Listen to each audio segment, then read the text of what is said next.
Hey everybody, Mike Shreve here. Welcome to today's episode of the No Pants Show, which is now, I think, officially episode 15. Welcome. Today we're going to be talking about price. We're going to talk about how to set the right price for your lifestyle goals. We're going to be talking about how to charge top-tier pricing in competitive markets. I'm going to teach you some moves for upgrading your price. For example, if you have a client and you want them to basically start paying you for what you're actually doing, we've got a lot of cool stuff. I'm going to teach you how to even have some scripts for you. Let me pull up, let's see here. I've got some good stuff for you today, guys, for sure. Let's see. We've got I got two templates for you. The first one is the anti-haggler template. So anytime that if you've ever been in like a price negotiation situation where they want you to lower your prices and you're like, my prices are already too low, I'm going to give you the template on how to get out of that. It's like a little script that you can follow. I've got a template on how to raise your rates with your current clients. So literally what to do and then what to say. And then also at the end of today's presentation and today's show, I guess the No Pants Show, we're going to have Q&A. I've got a couple books we're going to be giving away, Amazon gift cards. So stick around till the end. This one hopefully will be slightly shorter than yesterday. But who knows? We may go off on a tangent. That's the nature of live, right? But we've got a lot to cover. So I've got like the pricing strategy book. I've got a really good book by Seth Godin. I've got some how to write good advertisements. I've got Deep Work by Cal Newport. All kinds of cool stuff for you guys today. So let's go ahead and jump in. If you can hear me, if you could please if you could throw a comment in the chat, that would be awesome. I am going to make sure that I've got all my tech stuff set up, good and proper. Sweet. Okay, let me know if you guys can hear me really quick. Just make sure we're all good. I can hear you loud and clear. Perfect. Awesome, you guys. Okay, let's get to it. This is going to be super, super awesome. We have a couple of guests with us tonight. We have from the No Pants team that I can see, and I believe they told me they were going to be on here. We've got Krista Thompson, Ron McKnight, Kate McKnight, Gia, I believe, is on here. We've got a bunch of our No Pants family on here. I see a bunch of my students from the No Pants Project in here as well. So we are going to have a good time. Let's get right down to it right now. Where's my pen? Okay. Price, Profits, Power. That sounds like a good 80s song. Make sure you got something to write with because we're going to go fast, okay? Don't be afraid to ask questions. Like I said, some of the No Pants Project members are in here, especially Ron and Kate. The whole reason we're doing these really cool trainings this week is because we are launching the No Pants Academy, and they are the sort of the people behind No Pants Academy. They're here. You can ask questions. They'll answer. It's going to be a lot of fun. And then, of course, again, at the end, I will also do Q&A. So let's rock. The first thing that I want to teach you is that price is a strategy, okay?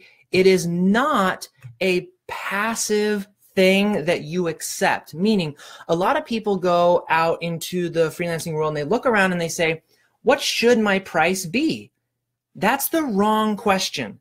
Asking what should my price be is the wrong question. The right question to ask is, what is the price I'm going to set for this thing, and why am I setting it that way? Let me show you what I mean. We have two things to sort of show you here. The first is, this is the price and power circle. We talked about it yesterday. If you missed yesterday's training, that's okay. It basically goes like this. It's a big old beautiful circle. Up here is essentially your power. Oh, this is the price you set. This is your peace of mind.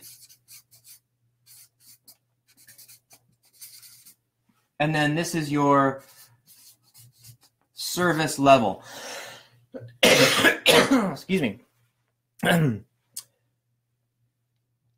price that you set, the price that you charge someone, determines how much peace of mind you have in the approach that you take to the work. So, for example, if someone is undercharging you it's very difficult for most people mentally to feel taken advantage of and also do a really good job at the same time, right? It's like, it's human nature to be like, I'm not having any of that, right?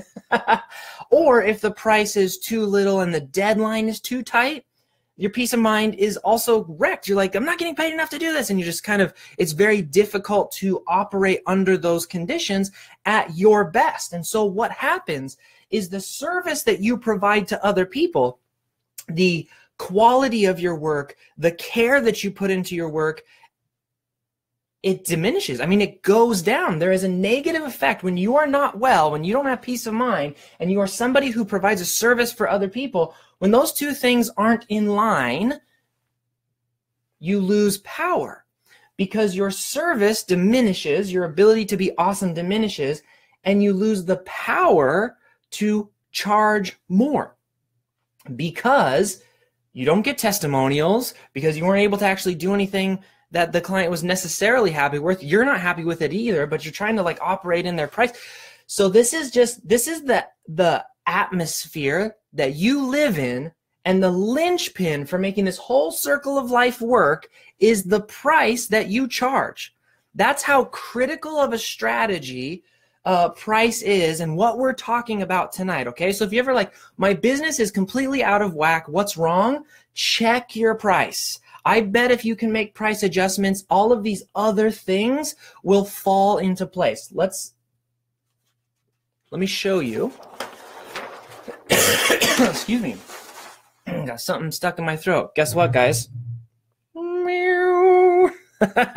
Some of you get that reference. Not everybody was here last night, but we got black and white. Okay. So, and this time there actually is different stuff in them.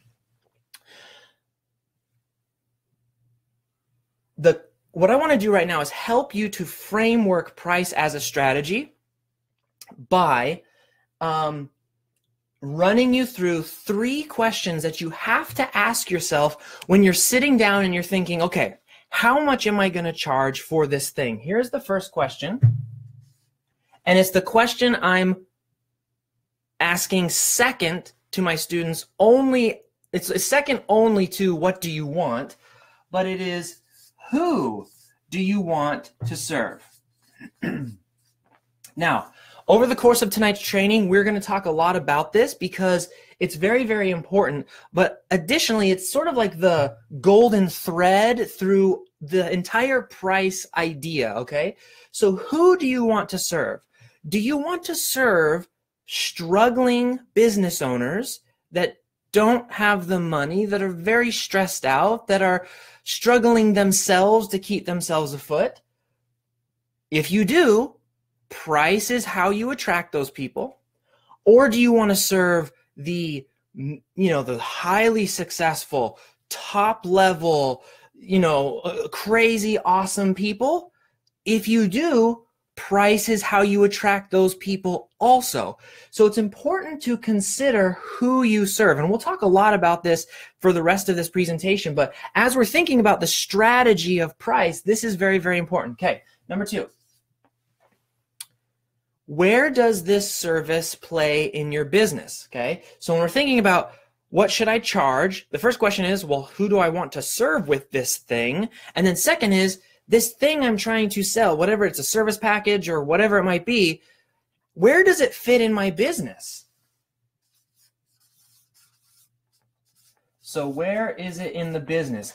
Is it a feeder offer, what we like to call appetizers, meaning it's a low ticket, sort of entry point opportunity? When I say low ticket, I mean low price opportunity for a prospect to test you out for a low dollar amount, and then you can basically also test them out, right? And there's not a big relationship isn't having to be formed and all these contracts and anything. It's kind of a low ticket thing.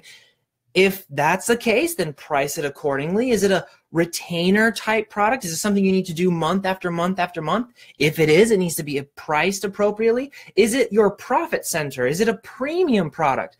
These are all the questions you have to ask strategically, and I'm gonna help you through each of these, okay? So I just want you to know, this isn't the teaching. This isn't like, okay, there's the question, good luck. I'm gonna walk you through all of these, okay? And the last one, and this one, Excuse me, you guys, I got something stuck in my throat tonight.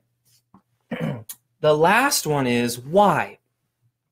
And what I mean by why is, let's be straight with each other for a minute.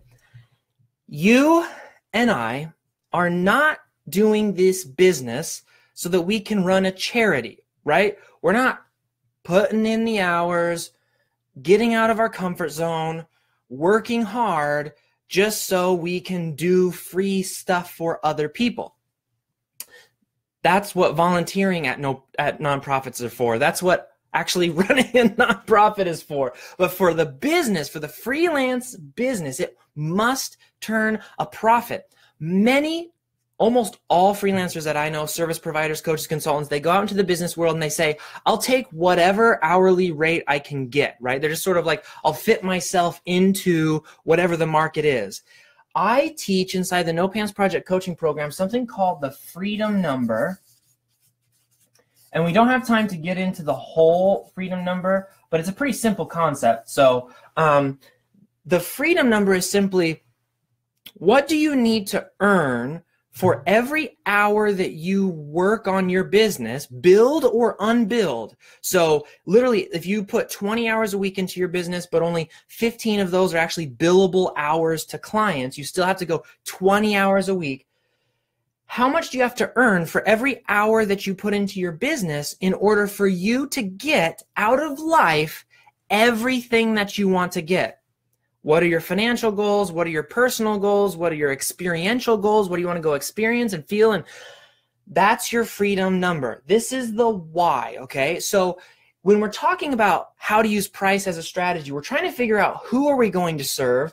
We're trying to figure out where this thing is in our business. And most importantly, we're trying to figure out, like, why in the heck are we even doing this? Does this service that I have in my business allow me to live my freedom number or get dang close as I possibly can, because it's justifying the why of why I'm even doing this business, okay? So let me check out my camera here real quick. Just so I can see how far down I've got. Boom, okay, perfect. Okay, so this is the basic core strategy that we're gonna be talking about here for the rest of the evening. Now what I want to do is, let's go ahead and talk about, let's use a new sheet. Now I want to talk about how to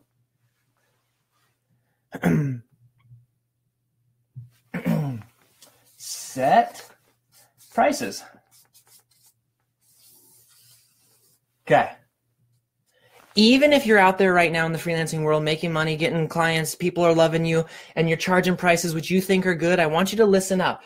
This is not a beginner's principle. This is a fundamental principle. How to actually set your prices, okay? Now, there are 6 different ways, and we're going to go through each one of them. Some of them are amazing. Most of them are terrible. I recommend one, but I want you to know all of them. So this is how most people go about setting prices. These are the options that you have. One is simply to guess, right? It's kind of just like, I think this is what I should charge, and the client's like, I think this is what I should pay. Okay, that's number one. Number 2 is what's called client-controlled pricing. Oops, client-controlled. Client-controlled pricing is this simple. This is when you send out a survey to a group of people and you say, would you buy this? And how much would you pay for it? That is, we're going to do like, we'll do like this. Sad face, okay? If it's, can you guys see that? Sad face. All right. The client-controlled method to me is like double sad face, because what happens when you do at least when you guess, you don't actually know. You're kind of like naive, and being naive is kind of bliss. But when you do client-controlled pricing, what happens is you send it out, you ask a bunch of people, they say, this is how much I would pay for it. The problem is that it gives you false confidence. It also gives you inappropriate data, because everything is speculation until that credit card comes out, until the invoice is paid. Meaning, people will say all sorts of things until they have to actually pay for it, right? So most of these surveys where they ask how much you would pay for it, would you buy it? They're hardly ever accurate, right? I have a really bad example in my mind. I'm going to tell it to you because I know sometimes kids are watching this. So plug your kids' ears if you're listening to this. Most people, well, let me put it this way. The internet, I think it's the last I heard, like 70 or 75% of the internet is not information. It's something else that most people say they don't do.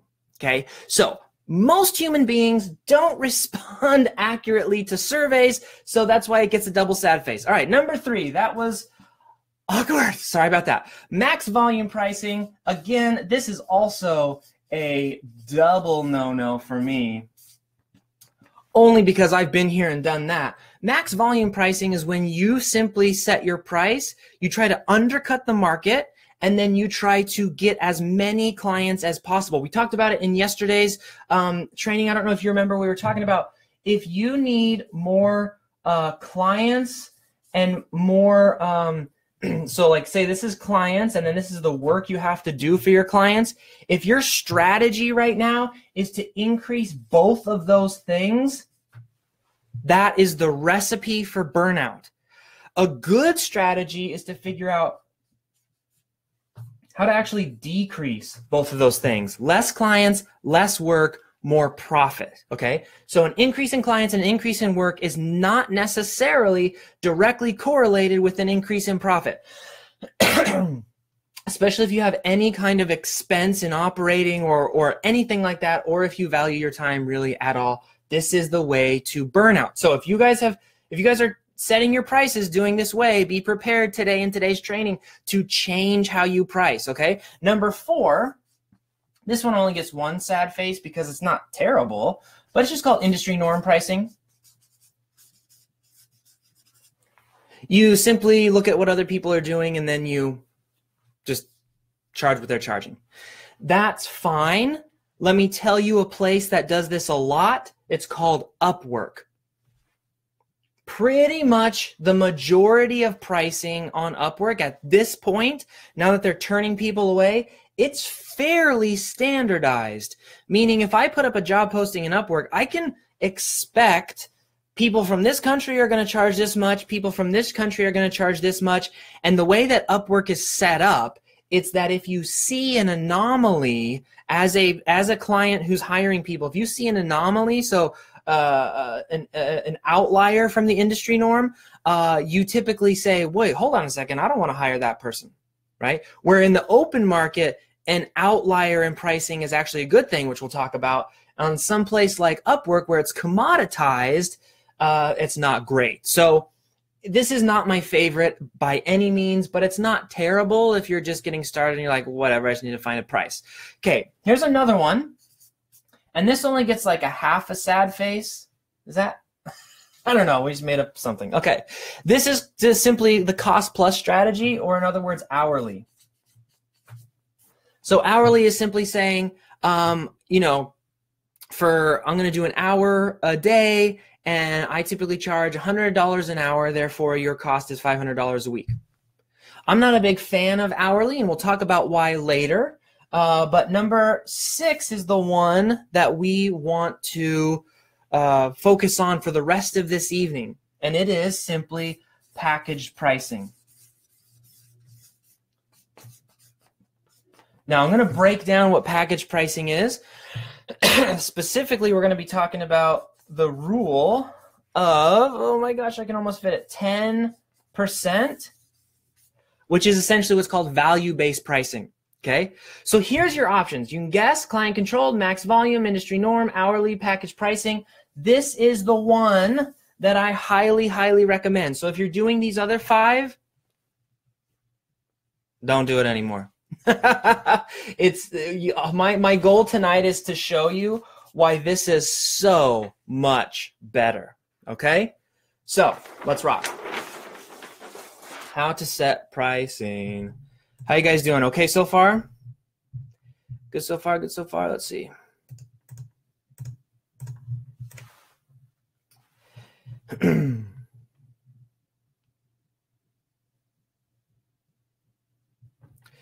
Yeah, so I see a lot of comments here.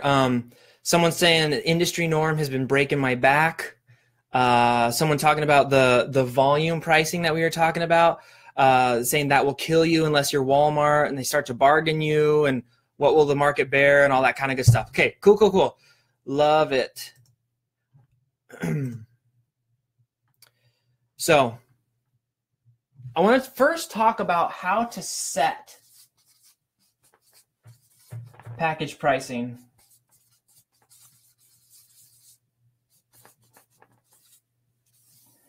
And then once I give you the price, like we're going to figure out like how to set the right price. I'm going to talk about how you justify that price. And then lastly, I'm going to show you how, if that's not the current price that you're operating on right now, I'll show you how to get your current clients to pay you that price. Okay, so that's where we're going. The first thing that you have to do when figuring out how to set price is get clarity around basically what you're offering. Okay, so what is the offer? Now, what do we mean by what is the offer? So what I'm saying is not telling your client, I will write you 5 blog posts. Maybe when you're talking to your client, that's what you talk about. But essentially, what are you trying to do? What is the service that you provide? What happens to the client after they work with you? What do they get? No, they don't get 5 blog posts. No. It is a step beyond that. It is they get traffic. They may get sales.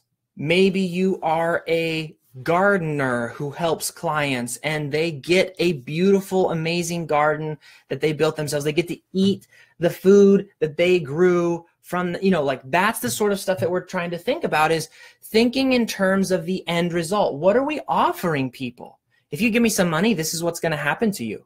That's what I'm asking. What's the offer? Then what we need to do is we need to figure out specifically, as best as we can, clarity around the end result. And I'll walk you guys through an example here. But what do they get at the end? Then we need to simply determine what you might call the value of that end result. So how much is that worth if they actually get the thing that we want to help them get? And then you calculate your fee. Okay, so let me run you through an example. Let's say that we have that one of our clients is a restaurant, and maybe let's say that what we do is we create this really cool flyer, okay? And the restaurant, typically when someone comes into the restaurant, they earn about $30 per person. Let's say it's a really fancy restaurant, it's $30 plates or whatever.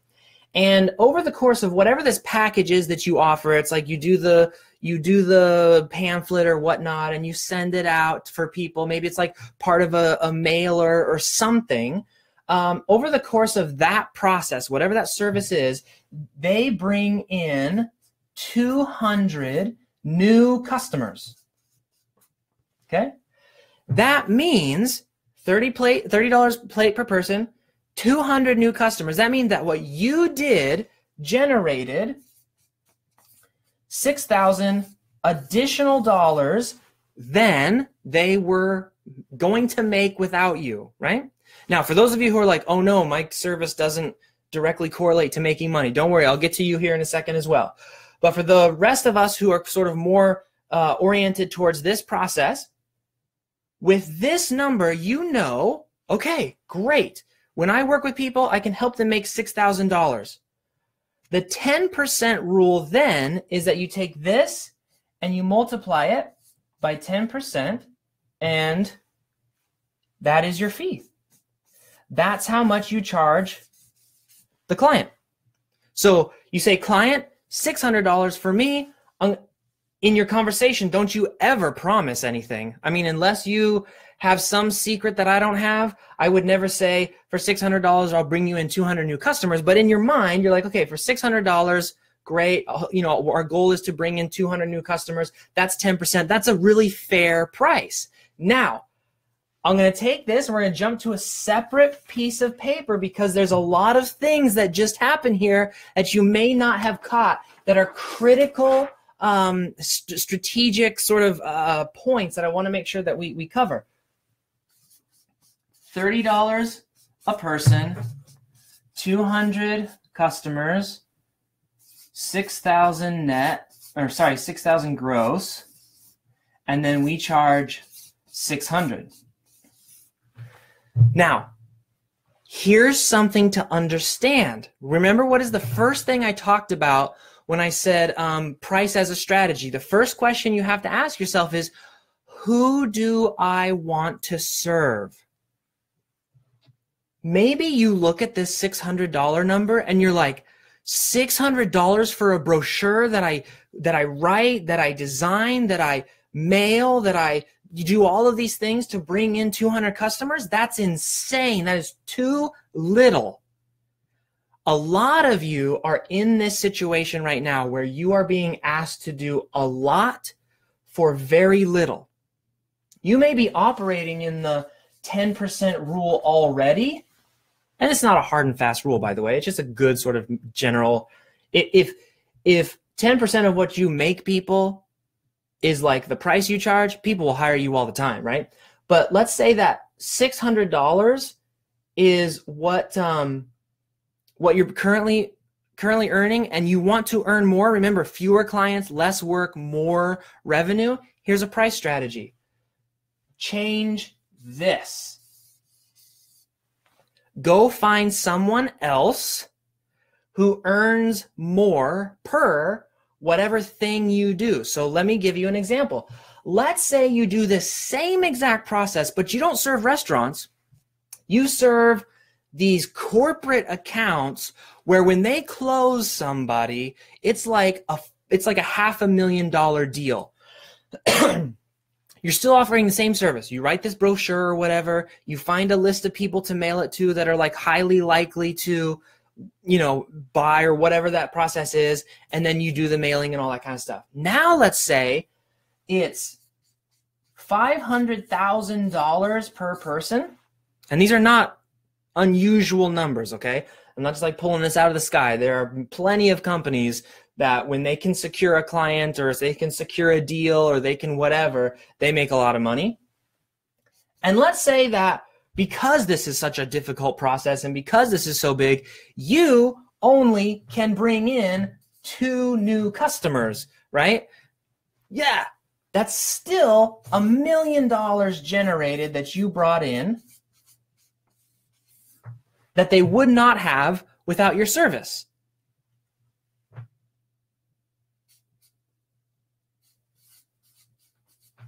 Times 10%. It's not. Some of you who have been operating in this world for so long are doing this math in your head right now. Wait, what's 10% of $1 million? Is it 1,000? No. Is it really 100,000? Let's check with our calculator. Watch this. $1 million times 0.1 equals 100,000 bucks. Okay.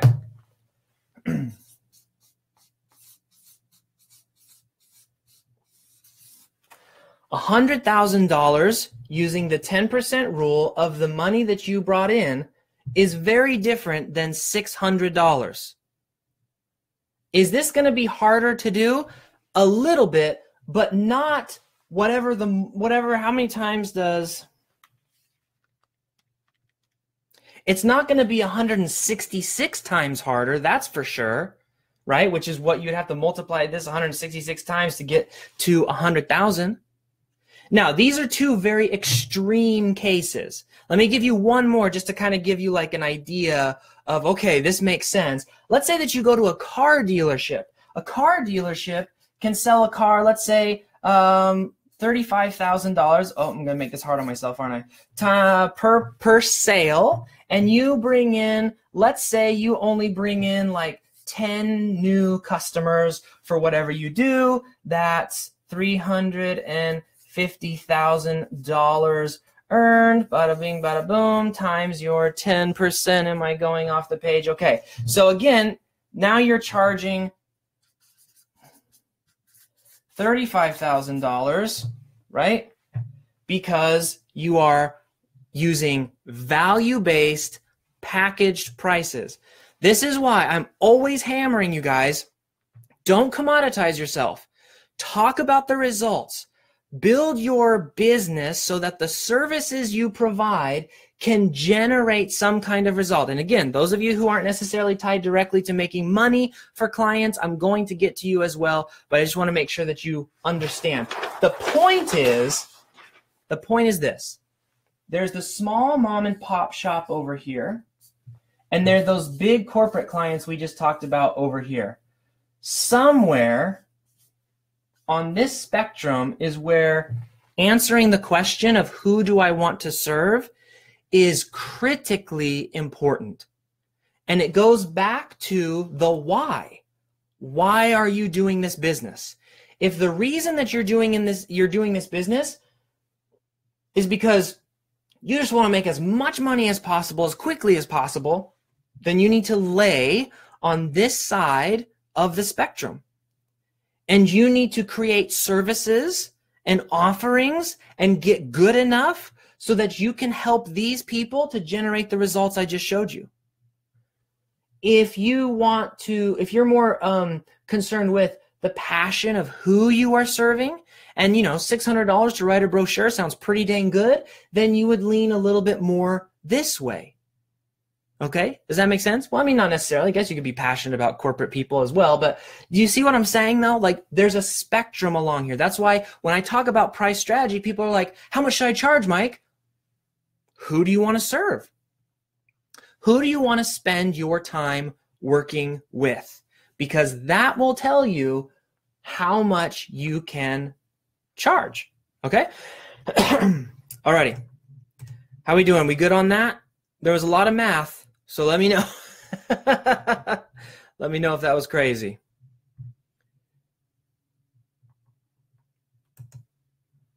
Okay. Now, let's assume that you do this homework here.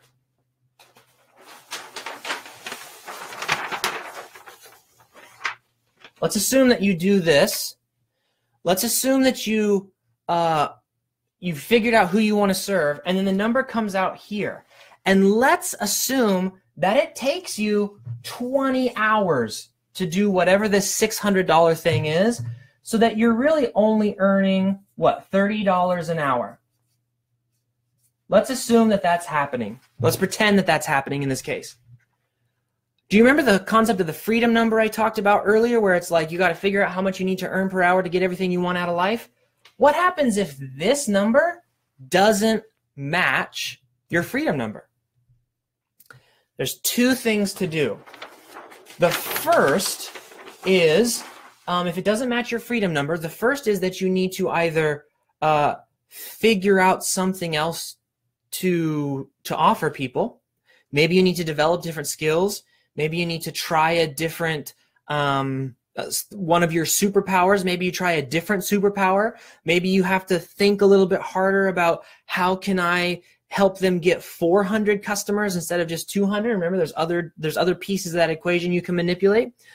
Or what you do is you take that same that same service, and maybe it was made up of like A, B, and C. I don't know what A, B, and C is. Maybe A is writing, B is this, C is that. And what you do is you look at what's the thing that's the most time consuming, you knock it out, and then you create a different service offering that may get your client different results, but you change it throughout the position of, you guys remember this one?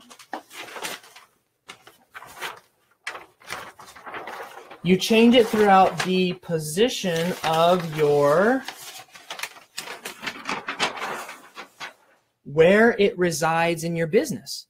So maybe what you thought was a profit center, and we'll talk about that here in a second, what you thought was the thing that was going to make you the money and the thing in your business that was going to make you the most, like that you would be doing all the time. Like, let's say you're a designer and you thought, I'm just going to sit and design logos all day. But then you start doing this math, and it turns out that logos can't be the profit center of your business. It can't be the thing where you make the most money and give yourself the income you need to survive and have the lifestyle that you want.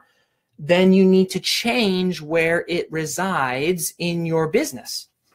And what that means is you need to change how much time you are devoting to it. Like, I can't tell you how many times I've had a service in my freelancing business where I offered it thinking it was going to be this awesome, amazing thing, and it just took too much time.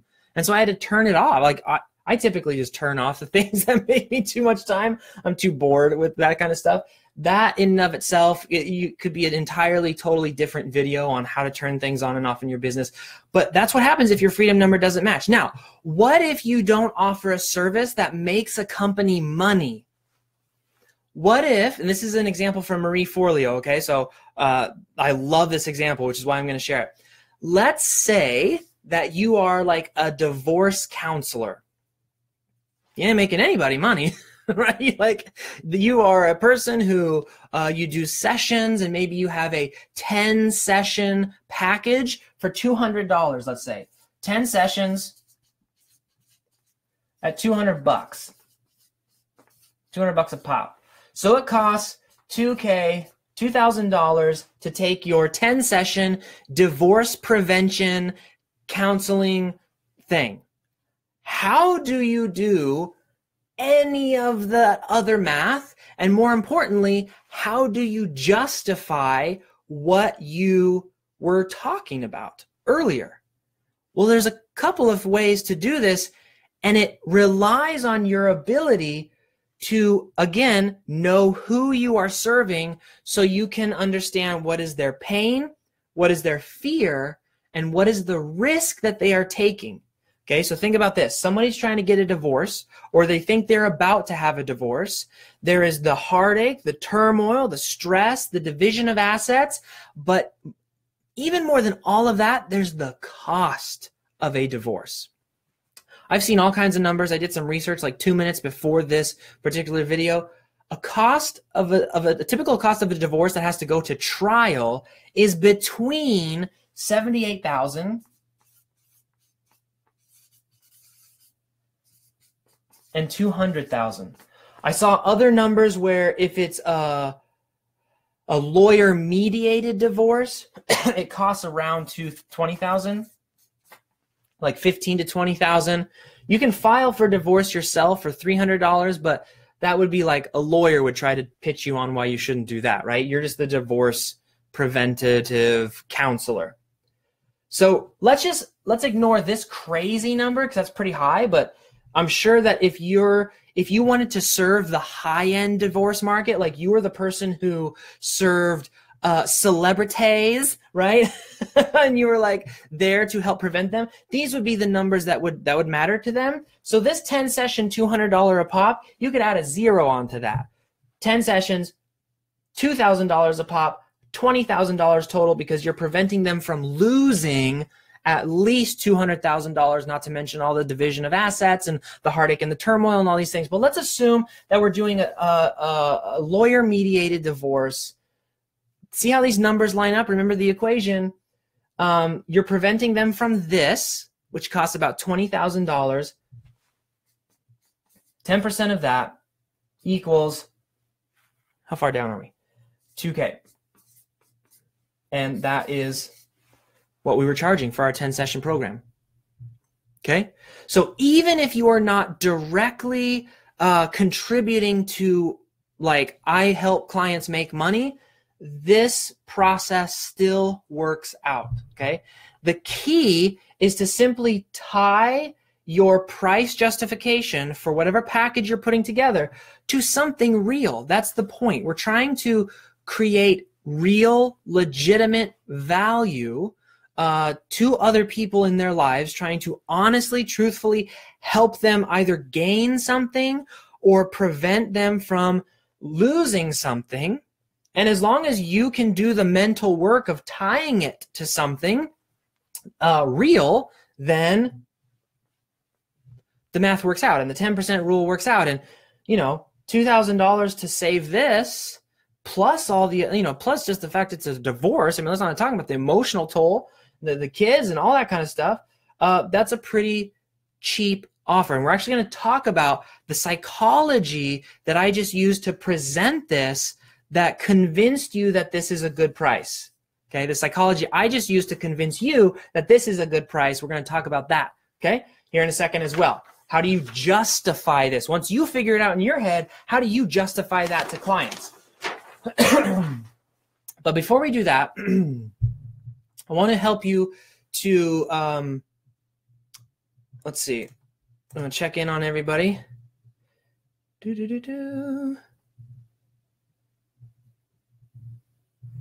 Sweet, sweet, sweet. Now, how do you justify everything we just talked about? We did the math. Now, how do you figure out how to convince someone that it's worth that beyond just telling them what I just told you? The first thing I want you to understand, and this is the most important thing ever, and it's hard to know when you're trying to convince other people to pay you money, but when you go about in your daily life, this is your reality. You operate in this reality. You may have not even thought of it before.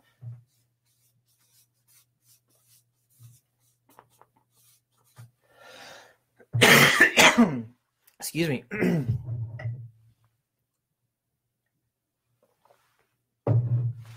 I want you to consider and to realize and to understand that price isn't real. Price is simply a perception that is created. What in the heck do we mean by perception that's created? Think about a movie. Think about going to a movie theater. When was the last time you went? Last time I went was we went to the Dollar Theater with my son and we saw Lego Ninjago. Okay, that was the last movie I saw. We walked into this beautiful building. It was in an old building. We got our popcorn. You could smell the popcorn. It was amazing and incredible. We went to this dark room. Used to be like a not an opera hall, but something, I don't know, a stage of some type, really cool balconies and all that stuff. My son and I, we sat down. The lights went down. The sound came on. The image was huge. There was all kinds of effects and cool stuff. Great movie. Loved it. Hilarious. Love all the Lego movies.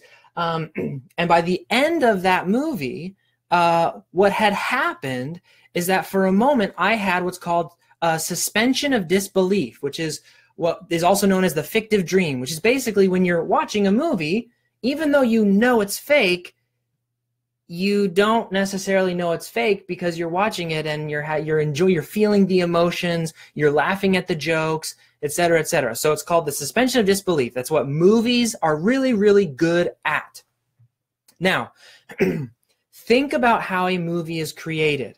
You have actors, you have editors, you have sound, you have costume, you have makeup, you have writers, you have directors, you have producers. Everything you see in that final product that causes you to believe in something that isn't real is simply like a bucket full of rocks, meaning each of these rocks is someone's role within making that movie seem real. What this means is if price is simply a perception, just like a movie is simply a perception of reality, all we have to do to convince other people that our price is the right price, and we'll talk about the ethics and the morality here in a second, is figure out what are all these pieces that we have to put together, just like a movie puts together a bunch of different pieces in order to create the perception that what we are doing is valuable. Now, there is something that I want to talk about. We're going to talk about the morality and the ethics of price right here, right now. This is the morality and the ethics that matters.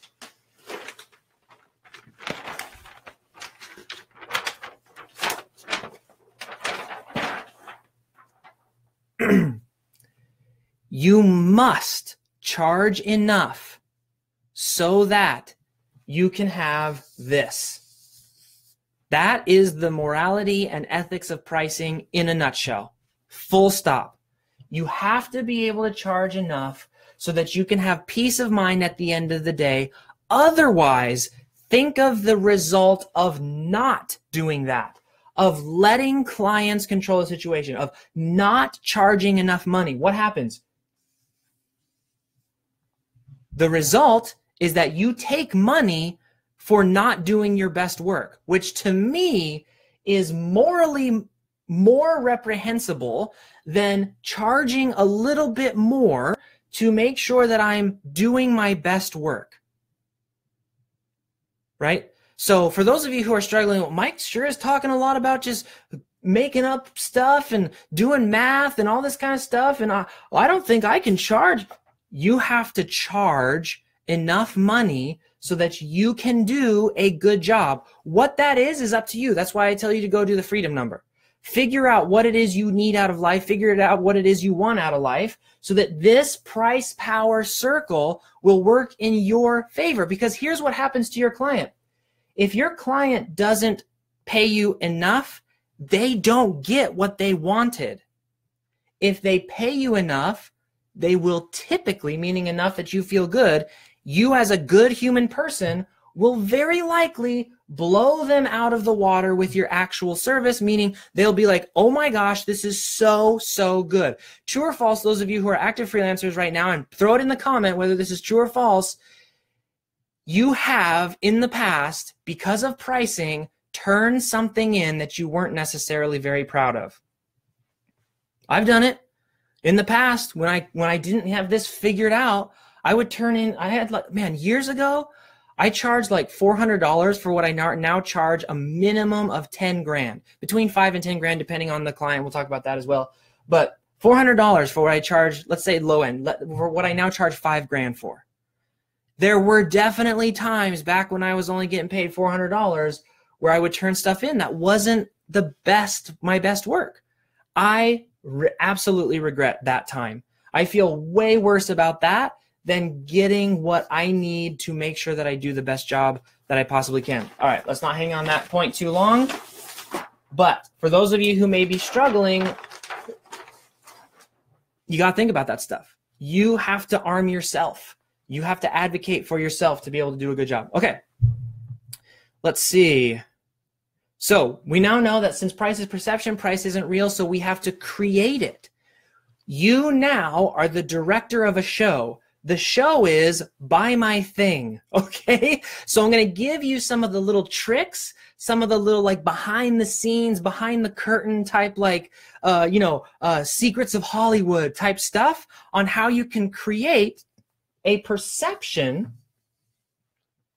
that justifies your price. So that, and here's the most important part, people will feel before they buy, they'll have a visceral feeling that this is a really good deal. I feel lucky that what I'm about to purchase is available, okay? That's what we want them to feel before they purchase. Now, there's a whole ton of different things we could do. I'm going to give you some of the highlights. The first is to understand the contextual effect of pricing, okay? I'm going to tell you a really quick story. There was a study done by Nobel Prize winning economist Richard Thaler, who's also a game theory expert, and I think game theory is the coolest thing ever. And he challenged this idea that traditional economists state that, that you think when you go to the store, milk is either more than $1 or it's less than $1. Think about that for a second. You go to the store, you look at the price of milk on a price tag, and that's what the price is basically what he's saying. That price is set, that people will only pay either above or below for this thing called milk. Well, what Richard Thaler is arguing is that no. Different people will pay different prices for the same thing depending on the context, meaning depending on essentially what movie theater they're sitting in, right? So here's the experiment that he did. He took a bunch of his students to the beach, and he says, I'm going to go purchase a beer. from that shack over there, how much should I purchase that beer for? And they said $1.25, let's say, or whatever the price was at the time. He says, great. He goes and buys a bunch of beers for $1.25. He comes back. Next day, they come back to the same exact beach, and he says, oh, man, they don't have any more of that beer at the shack, but I heard that the same exact beer is for sale at the hotel 6 blocks away, this big fancy hotel. They said, what should I buy? What should I pay for it? And his students, turned out, said 3 times as much as what the shack price was. Same exact beer, different location.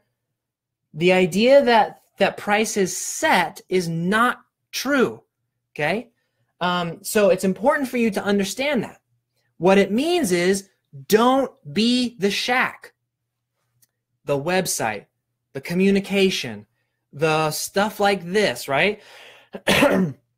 You have to create it. And when I mean stuff like this, what I mean is by you being on this Facebook Live right now, I am creating the context around my business. You are in my movie theater right now watching my movie so that I can control price of the products and services that I sell under the No Pants brand, or whether it's the Mike Shreve Work Smarter brand or my Mike Shreve brand, whatever brand it is. These Facebook Lives, the daily emails that I do, the stuff that you do to market yourself, that is context that you create. It's why when you go to Upwork and you submit job proposals, you've created a context. You have created the movie that your client is watching right now. Okay? That's why I say don't do proposals. Don't do cold proposals, because cold proposals give you no context. I have one program in the No Pants Project. It's called the Fast Client Getting Workshop. It is the program I hesitated to launch the most because it is the least contextual heavy program of all of the ones that I teach. In that program, you cold email some people and you get on a phone. There are reasons why in the script that I have for that Fast Client Getting Workshop, for those of you who are in that program, listen carefully. There are reasons why the script is the way that it is. It's because you need to create context as quickly as possible. It's why daily emails are the best way. It's why I say write your daily emails like it's a radio talk show. Serve every single day. Create the atmosphere. Pull out your red carpet. Do the things that you need to do to make people feel like you are expensive. Like you, and here's what you really need to make them feel like, that you're an expert, that you care, I'm just going to say times 1,000, and that you get results. So for those of you who are in the daily email process, the No Pants Project program, like sharing testimonials of people in your email, literally just sitting down and writing an email, be like, hey guys, I really care about you. And being honest about this stuff, right? This is 2018, man. If you aren't actually an expert, if you don't actually care and you can't actually get results, you're going to get just demolished in being able to create context. So, you know, if you can't make these get to a point where you can, the best way to do this is to figure out who you want to serve, right? Best way to do this is what we talked about yesterday in yesterday's video. Same with this one, the law of mastery, the law of work. Remember the 12 immutable laws. But you have to create a context where people, by the time they even are interacting with you, they realize that you're an expert, that you care, and that you can get results. Okay? That's what matters to justify your price. Now, I got 2 more little things that you can use to justify the price. The first is, of course, what's called price anchoring. This is a pretty common tool. It's one of my favorites, actually. And honestly, I don't use it enough. I really should use it more. It's one of my favorite tools. So there was a guy who was a psychologist, or he wrote about psychology and he wrote about game theory. He wrote this book called Priceless. And it's a really cool book. His name is W.P. Poundstone, by the way. Sorry, W.P. Poundstone. I was just thinking about all the cool stuff in that book. W.P. Poundstone, and this is another example of beer. I don't know why all of these people who figure out pricing theory and that are also game theorists also love beer. I don't know. I don't drink it myself, but whatever. Okay. So W.P. Poundstone ran this study, or he wrote about this study. And it is about beer. So there was a group of people, and they had two choices on how much they could pay for a glass of beer. Let's call it a glass of Coke, for whatever, it doesn't matter. Okay.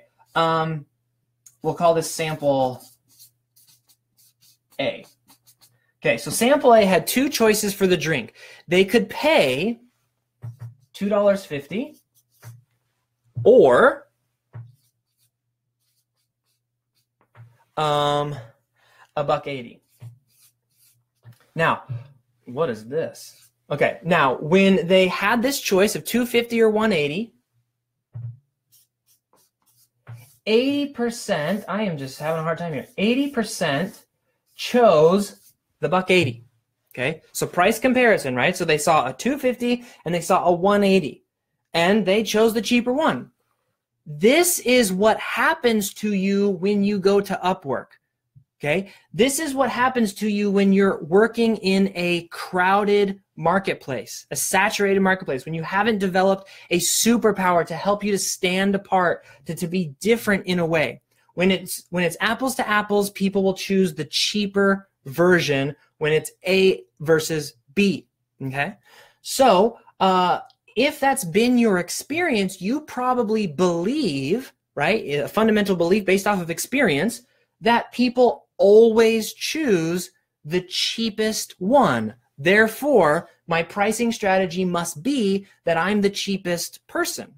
That's not true at all. It turns out that there is no such thing as binary choice except in commoditized markets. So let me show you what I mean here. There, he ran the same study to a different group, we'll call sample B, and he gave them three choices. So you could go $3.40, and then it was $2.50, and then it was still the same $1.80. Now, here's what happened. 10% of people ended up purchasing this. So look, these numbers are the same. So 250, 180, 250, 180. They simply added a more expensive price, right, of beer. And 10% of the people purchased this one. Almost everyone purchased this one. I probably could have done the math earlier. I think it's something like 3% or less purchased the $1.80. From 80% of people purchasing $1.80 to now some people are purchasing the very expensive, most people are purchasing the $2.50, and now hardly anybody is purchasing this cheap. What happened? You guys, this is your own buying behavior in action. You're probably like, I would never do that. I'd totally go for the cheap. No, you wouldn't. Do you shop at Safeway? Do you shop at, what is it, Market Fresh? Do you not shop at the cheapest, absolute cheapest place? And somebody like, well, yeah, I go to the dollar store. There's places cheaper than a dollar store, y'all. There's places cheaper than food and stuff. There's places cheaper. I mean, we as people don't shop on price. We shop on what's the best deal. What's the best deal?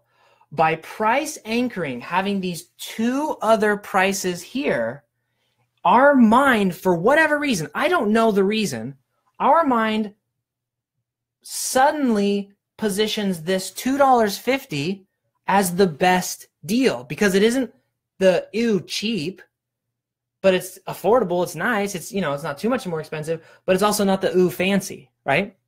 So what I want to show you is this change from here to here. We can forget about this because that's almost a whole nother lesson on premium pricing and massive packages. I'll talk about this here in a second, but 250, 180, to go from 80% to 3, there is a 77% shift in buying activity to this, whatever this thing is in your business. So let's think about that for a second.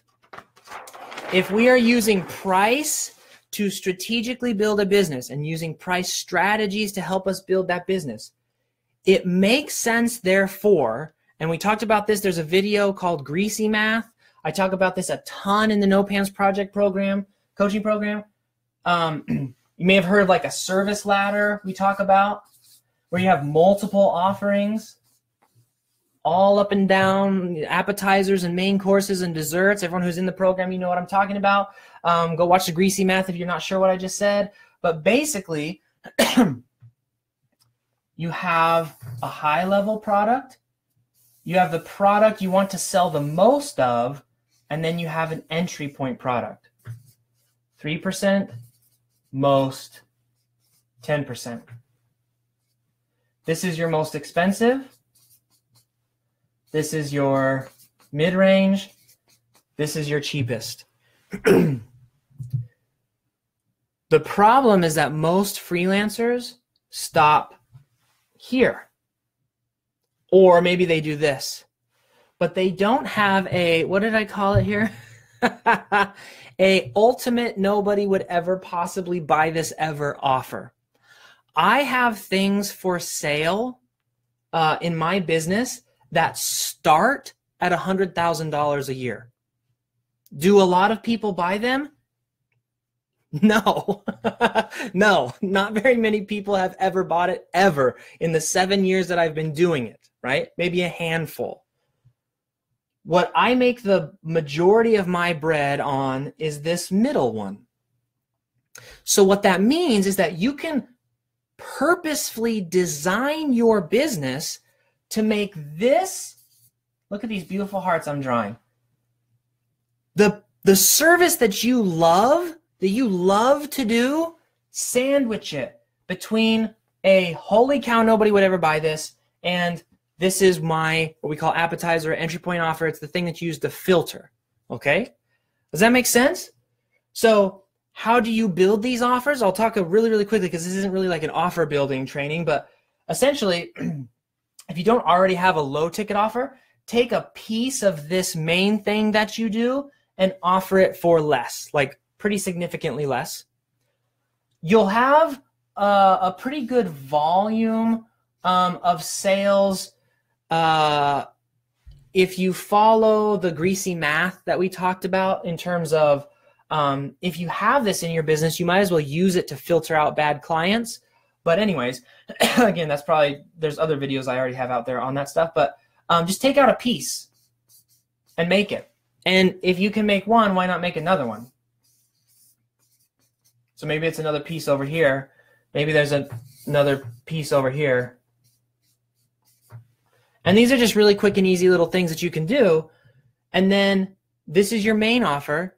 And then what I like to do with these really, really big ones is I like to partner or outsource for this stuff. So this is something that, like, holy cow, nobody would probably ever buy, but I need to be prepared to do it if people do buy it. Therefore, you know, some kind of partnership or outsourcing or something like that is what I would recommend. Okay, one last point on how to justify pricing, and then we're going to talk about, and I'm going to give you some templates on how to raise prices on current clients, okay? So hang tight. Throw in some comments just to make sure that I know that y'all's is alive.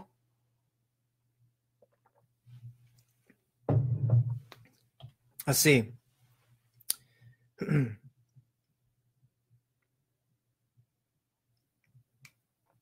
Sweet, sweet, sweet, y'all.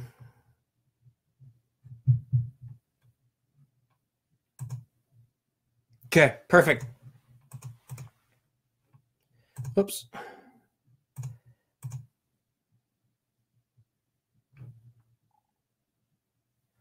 Do.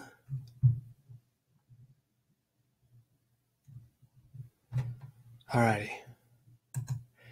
Let me just check real quick that my interwebs is still working. Okay, still live. Good. You guys, you should see my screen right now. It is so crazy. I've got like 30 Facebook tabs open because for some reason on the one that I'm on right now, I can't actually see you guys. So, okay. Anyways, boom. Let's lower the barrier. Let's do this one last thing. Okay. This is really, really simple. A lot of people are rightly justified to be like, how in the heck is someone going to pay $100,000, right? Like, are there really companies that have just 100 grand to throw around? Well, not really. And you know, who you serve depends on how much money they have to throw around. But the thing that you want to do is called lower the barrier of entry and make it easy for people to give you money, right? That sounds like crazy, but let me give you an example. On my service that I offer for $100,000 minimum a year, there's a payment plan, and the payment plan is paid out every single month. It's 12 installments of a monthly plan. Some people might call that a retainer. I don't care what it's called. It's a $100,000 contract which you pay basically month by month. So there's payment plans. Make it easier for the client to take advantage of your pricing, take advantage of your offering. Another one, of course, is to do 50%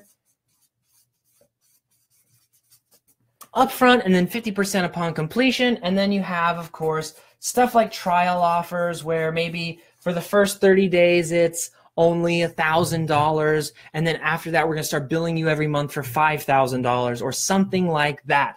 If you are good at what you do, if you are committed to the people you are serving, tools like this are a very powerful way for you to raise your overall price.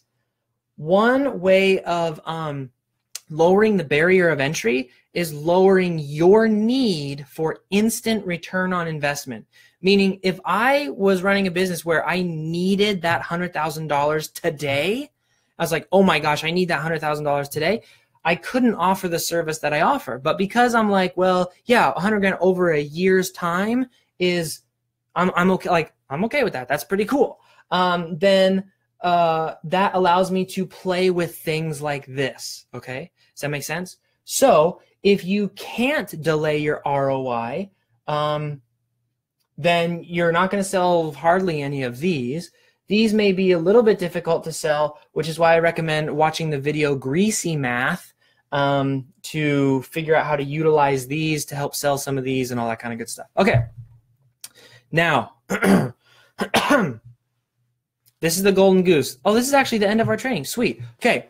This is the last thing we're going to do tonight, and then I'm going to take questions and give out prizes, and we're going to have a lot of fun. Yay, we did actually end up doing a good job of not going crazy long. Okay. Here is... Oh, and I actually forgot.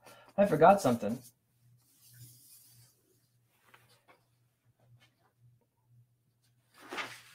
I'll just do it here. Okay, so I have two templates for you guys that I actually totally forgot about. Let me pull those up real quick, and I will throw them in the chat box. So the first template is basically a response message that you can give to anyone and anyone who tries to haggle your prices in the negotiation process. So one of the difficulties is if you are using package pricing, you're like, no, this is my pricing. And they're like, well, I want to kind of, you know, pick and choose and do my thing, and I want to haggle it, and I want to go. Here's what you respond with. I'm going to throw this up in this chat box, and let me know if you guys can see it. How to deal with hagglers script. Okay, here it comes. All right. So let me know if you all can see that. Let me see if I can see it. Oh, looks like someone popped up. Yes, I can see you in the Google document. Okay, cool. So that's just a little script you guys can use. It's pretty self-explanatory. You know, if someone comes back and says we'd rather pay this, or we'd rather change this, or we'd rather do this, just say, thank you so much for your recent offer. For what I've sent over, I can provide X, or for what you have sent over, I can do this, but unfortunately I won't be able to provide this other thing that we talked about. And if you'd like, I can refer you to someone else who might be able to provide you what we talked about. but I can't offer any guarantees on their work. I'm a professional who takes my work very seriously, and my prices allow me to devote my full guaranteed attention to your project. Anything less, and I'm just unable to perform my best, which is what I think you want anyways. Please let me know how you'd like to proceed. So essentially, if they change the price, then you come back and say, that's fantastic. I'd love to work within your budget. Let's change the offer. Like, and not being a jerk about it. Like, if they come back and like, well, this is all I can afford, be excited. Be like, okay, that's great information. We can figure something out that we can work together. I'd love to work with you. And here's basically the core template. You guys, it's yours. Use it and abuse it. Okay. Now I'm going to give you another template. I did not space those out very good. This is the process that I use, excuse me, to raise prices on current existing clients. Okay. So here we go.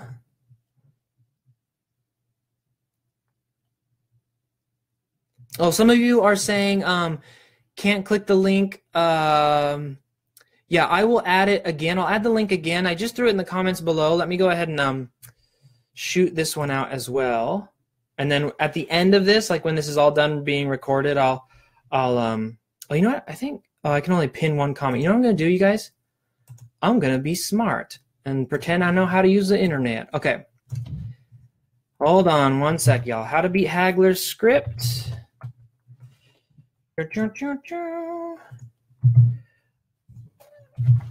I love when I am not beaten by technology. When I figure out a way to win. Okay, hold on. Let's see. How to raise your rates on current clients, script, and strategy. Excuse me. Okay, what I'm going to do is I'm going to throw these both in the same comment, and then I'm going to pin them. I think I can do that. I don't know, you guys. It looks so weird over here right now. Pin. Okay, that should be pinned. Looks like it is. Perfect. Okay, so let's go over this, how to raise prices on current clients. It's such a simple process and strategy, and the reason for that is because simple works best. Human-to-human interaction, simplicity, honesty, being good and cool to people, that is what will help you do the most. Okay, so here's how it works. First, you as the client run a survey first you as the freelancer, excuse me, run a survey to your client. Okay. Now, we talked about how I don't like surveys. What I don't like surveys is surveys that ask, would you buy this and how much would you charge? In this survey, all you're trying to get a read on is, it's this simple. It's really simple. You can even just use these questions. How am I doing so far? What would you like to see more of? And what would you like to see less of? What is our goal together for the next 6 months or 90 days or however you like to do goal setting? It can just be an email. It doesn't have to be like a Google form and all this craziness. Just an email like, hey, I want to check in. Part of my process of being a freelancer is I want to grow, but I also want to make sure I'm serving you fully. Give them the survey.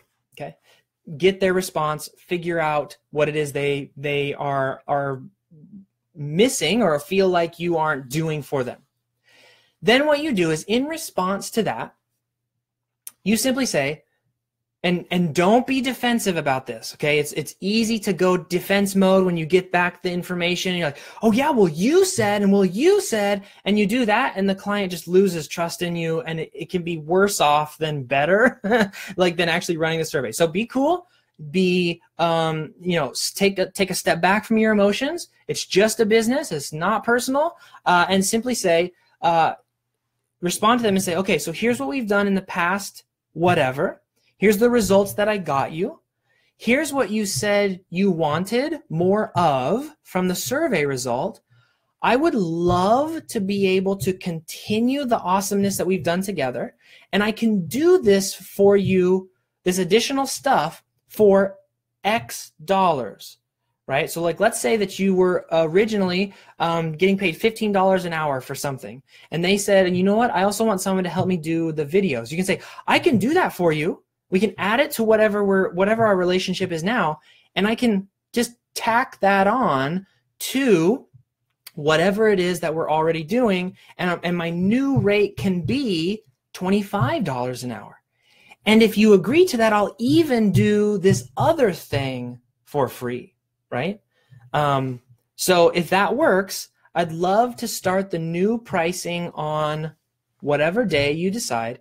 And if it doesn't, I can refer you to someone who can continue to serve you at the current pricing that you offer, right? So if they come back to you and say, this is what I'm unhappy with, this is what I'd like to see more of, then you can say, great, let's grow together, right? Now, in this instance, we're talking about hourly rates just because, you know, I'm assuming most of you are on hourly rates right now. For those of you who are on package rates already, it's the same exact thing. You just simply add the package price. So I can absolutely do that for you for $1,000.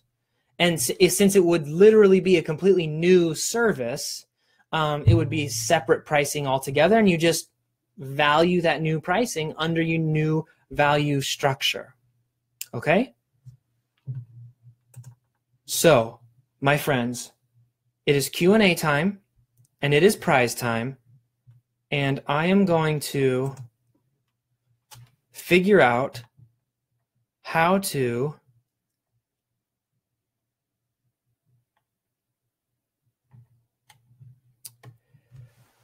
let's see. Oh, did I pin the Hagler script only? Let me see what I got here. I got going on. Looks like Facebook is giving us some trouble, y'alls. Let me post these up. Okay, let me try one more time, y'all. And then we're going to do Q&A, and I'm going to give away some prizes.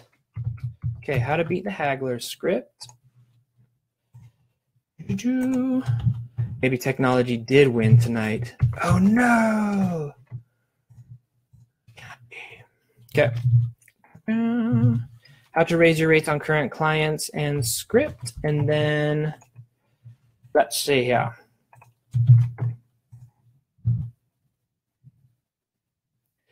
Oh, how crazy. It's doing this really crazy thing. See if it works.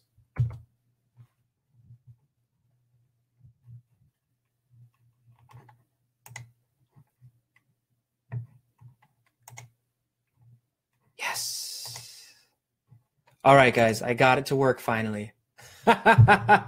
Okay, it should be on there. You may have to come back when we're done with our Q&A, and we will figure out how to get that to you all. This is going to be a replay, so once this is over and I click finish, it'll be up for everyone to see as a replay. Okay, so I have to do a little bit of work around here.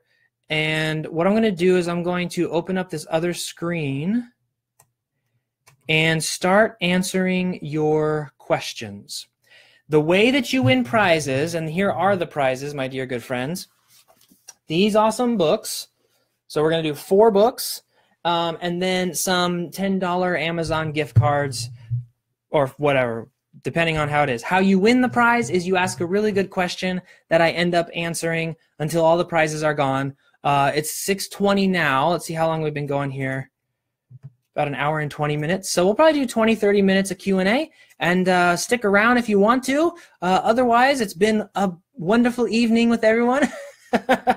Check back on this video if you guys want to watch it again and again and again. This replay is here for you forever and ever, or as long as Facebook is, you know, around. So it's all yours. Okay, so go ahead and ask your questions, and I will start rocking and rolling.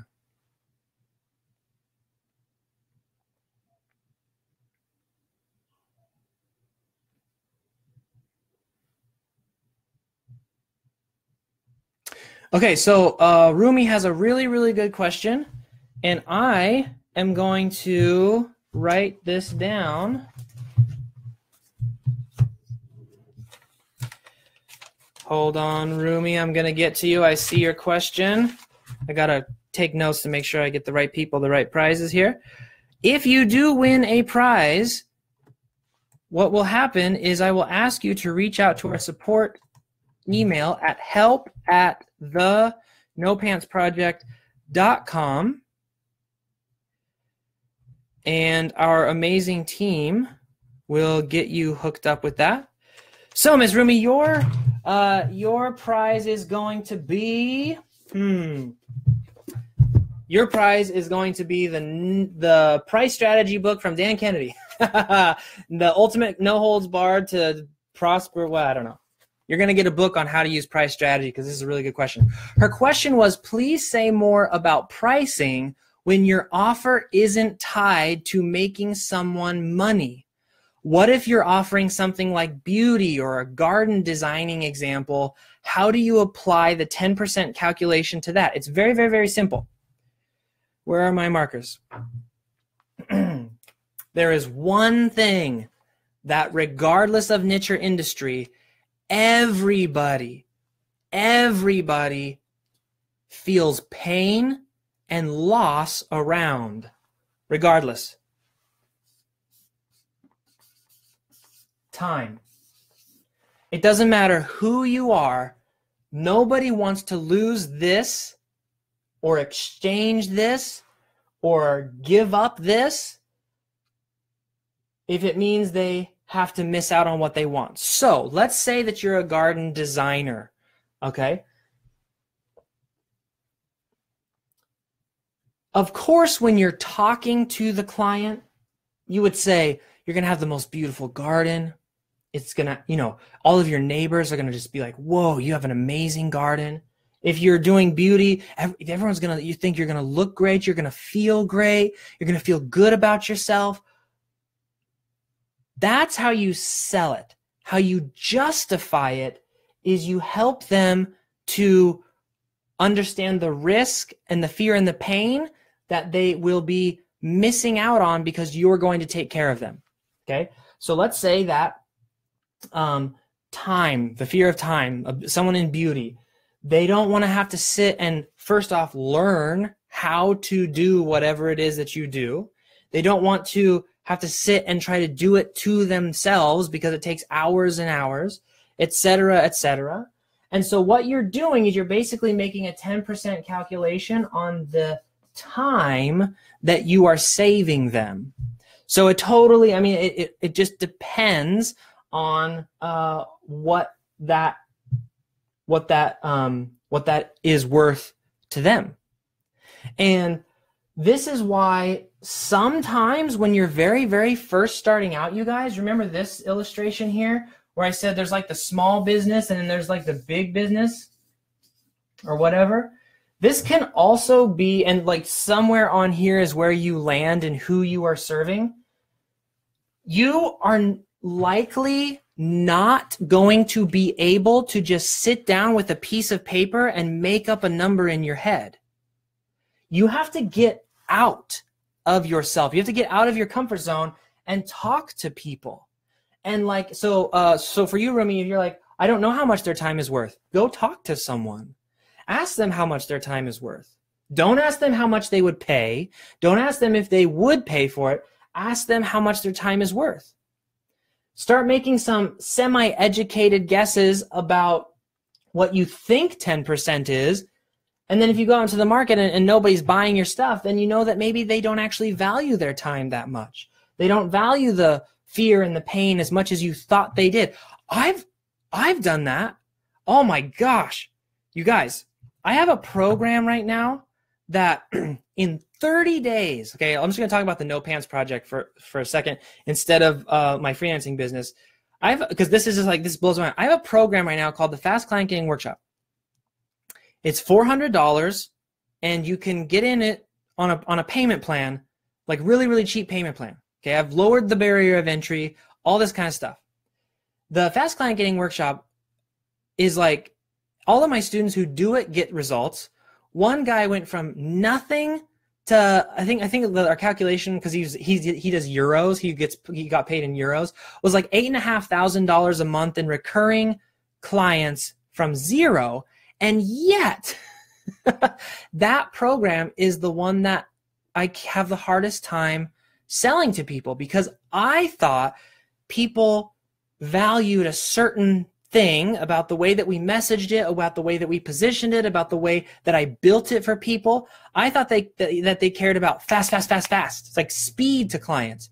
It turns out most people value different things. Some of them want to value, I want clients, but I don't want to talk to anybody. Or, like there's just different things that, and I only found that out by going out and testing. So part of this 10% rule is to go out and find out, to make mistakes like I have made, to make mistakes like all freelancers have made, to figure out what is it that they actually value, right?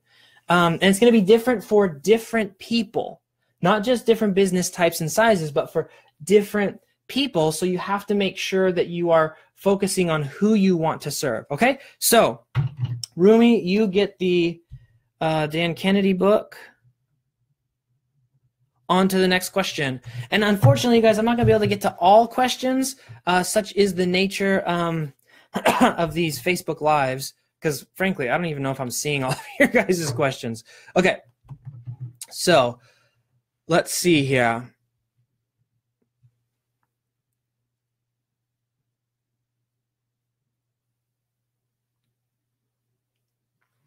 Okay, let's see.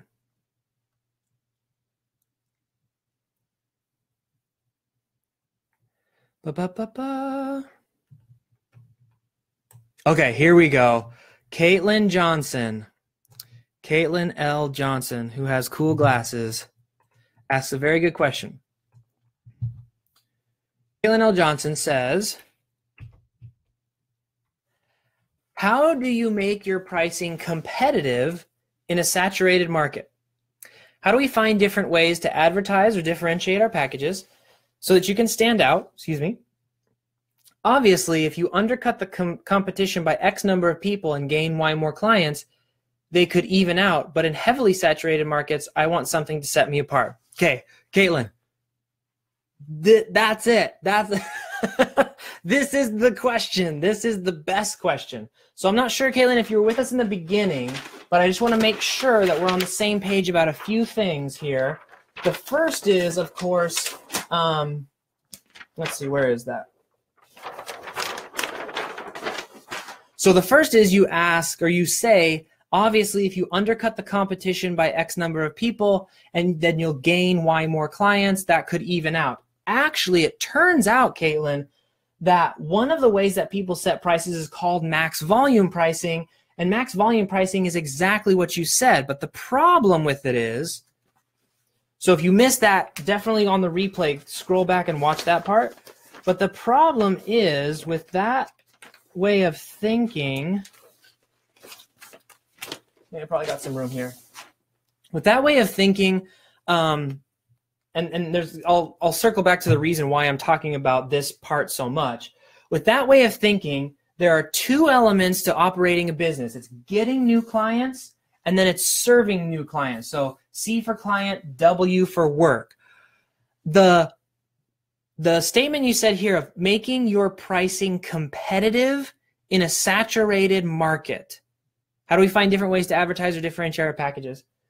That in and of itself is a mode of approach that suggests that more is the answer. Okay?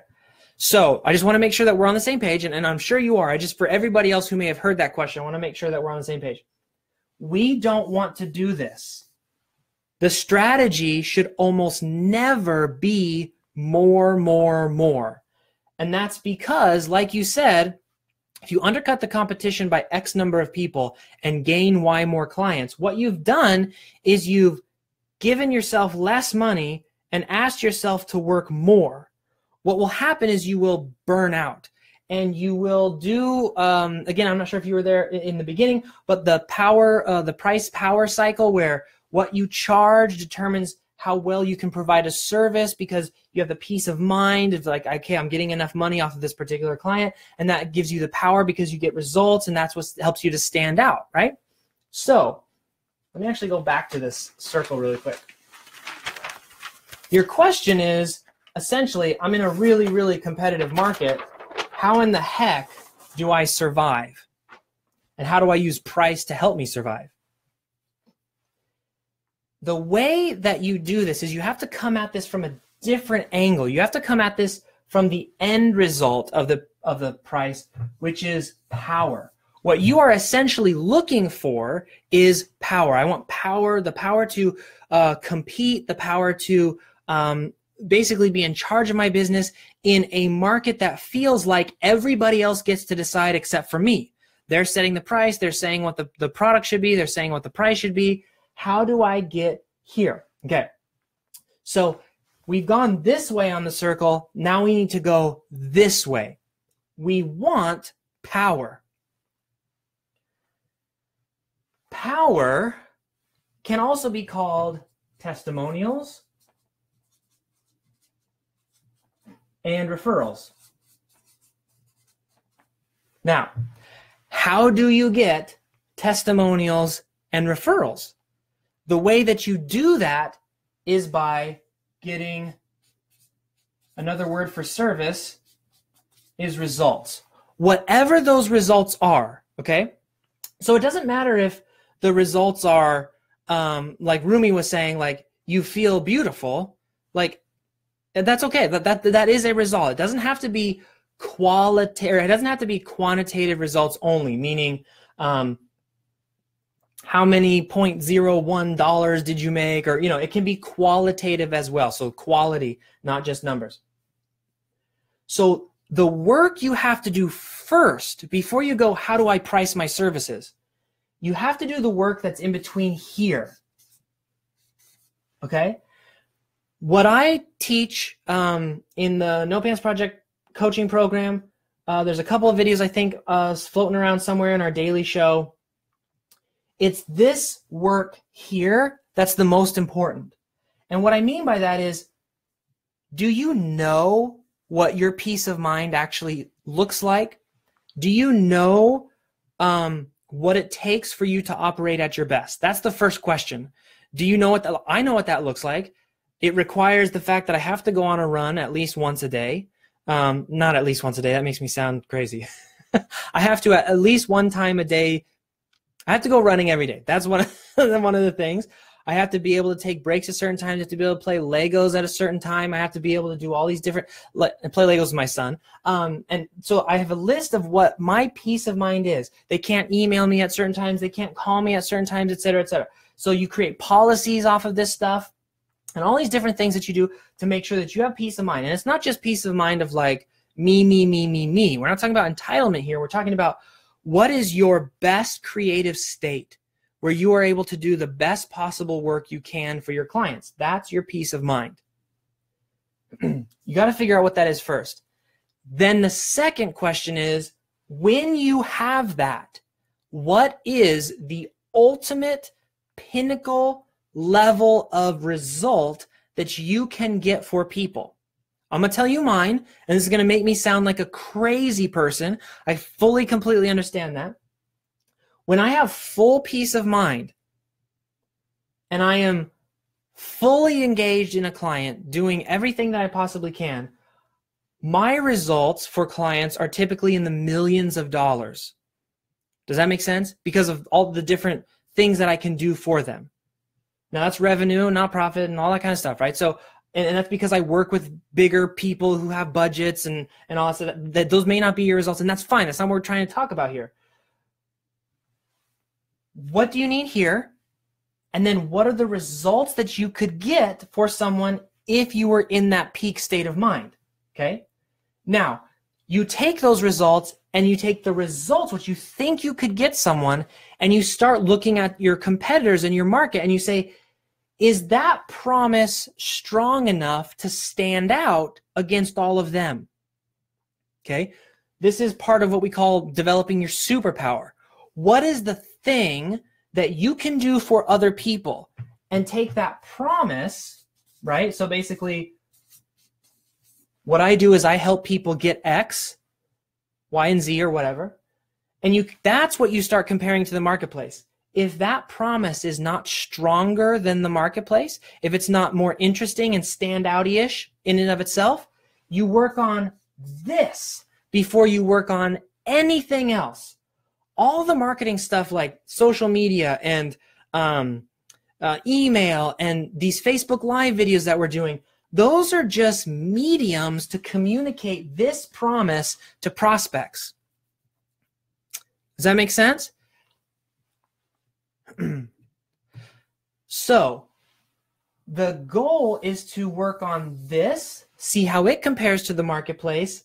Then all you do is to raise your price is you start everything we just talked about of like justifying the promise, doing the 10% math, et cetera, and in your marketing that you're doing out into the world, whether it's a daily email, whether it's fast client getting, whether it's whatever it is, you connect it to the promise.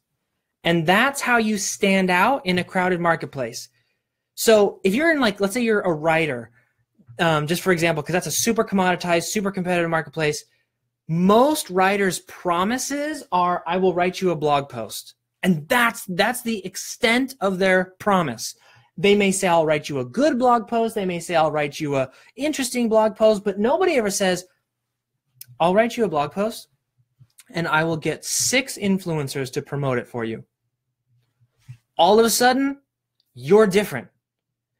And if your promise isn't strong enough, this is where you have to use creativity to like come up with that idea that I just came up with, right? Of like, what could I do that when someone hires me, they get something more than what they're getting from everybody else? Okay? So, Caitlin, excellent question. And as a matter of fact, I have just the book for you. Deep Work by Cal Newport, author of So Good They Can't Ignore You, which is also my other favorite book, which my sister has because we just sent her off to college. But awesome, awesome, awesome book. Deep Work is actually, ironically, kind of a lot about this process here. Peace of mind and being able to serve at your best. So, Caitlin, that is for you. You'll have to reach out to help@thenopantsproject.com, thenopantsproject.com, and we will get that book sent to you, unless, of course, you live on the moon, in which case I do not believe Amazon delivers there yet, but I'm sure they're working on it. Okay, probably with a space ladder, too. All right, here we go. Next question.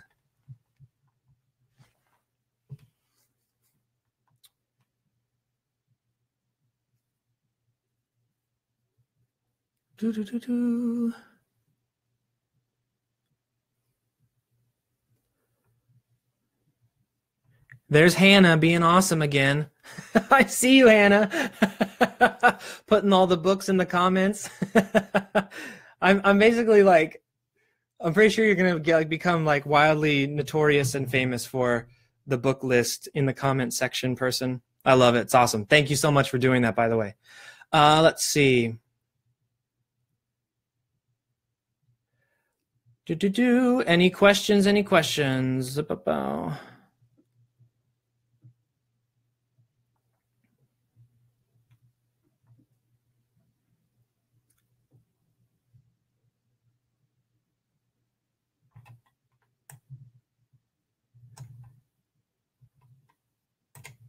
Okay, Hannah. Here is first off, you're awesome, and also this is an awesome question, so you get a prize. And I'm actually going to let you choose your prize, Hannah, because you have been putting in the work on these lives and keeping track of all my books that I'm recommending. So what we have left is Seth Godin, All Marketers Tell Stories, How to Write a Good Advertisement, or a Amazon gift card. So let me know which of those 3 you would like, and we will get it to you. So your question, though, is, should your prices be easy to find? That is a most excellent question. And the answer, of course, is yes, but no. Okay, here it is. So remember when I talked about this, like there's we call these desserts, which is like the high ticket stuff. Then there's what we call main courses, which is the middle level. And then you might have a few of these things, which we call appetizers. Now, I'm going to talk about in the most perfect, most perfect scenario when you are doing what I think.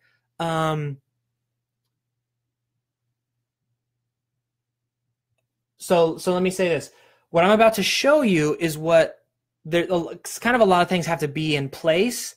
So we'll start there and then we'll see if we need to go somewhere else. Okay. So this is assuming that you have the business built more or less the way that I teach inside the No Pants Project coaching program. This is the business how I run my freelancing business currently. This is what I have learned over my experience is the most efficient and best way to build a freelancing business. Okay, so keep that in mind. What this includes is and assumes is that you have an email list of people who really like you. Okay, so that's the first thing. You have an email list of people who really like you. That's the most critical piece to making what I'm about to say and to answering your question work. So your question was, should we display our prices or should our prices be easy to find? They should be iceberg viewable. Here's what I mean. Here's an iceberg. You ever seen that motivational that motivational poster or whatever it's called? Your prospective clients should be able to see like this much of your pricing.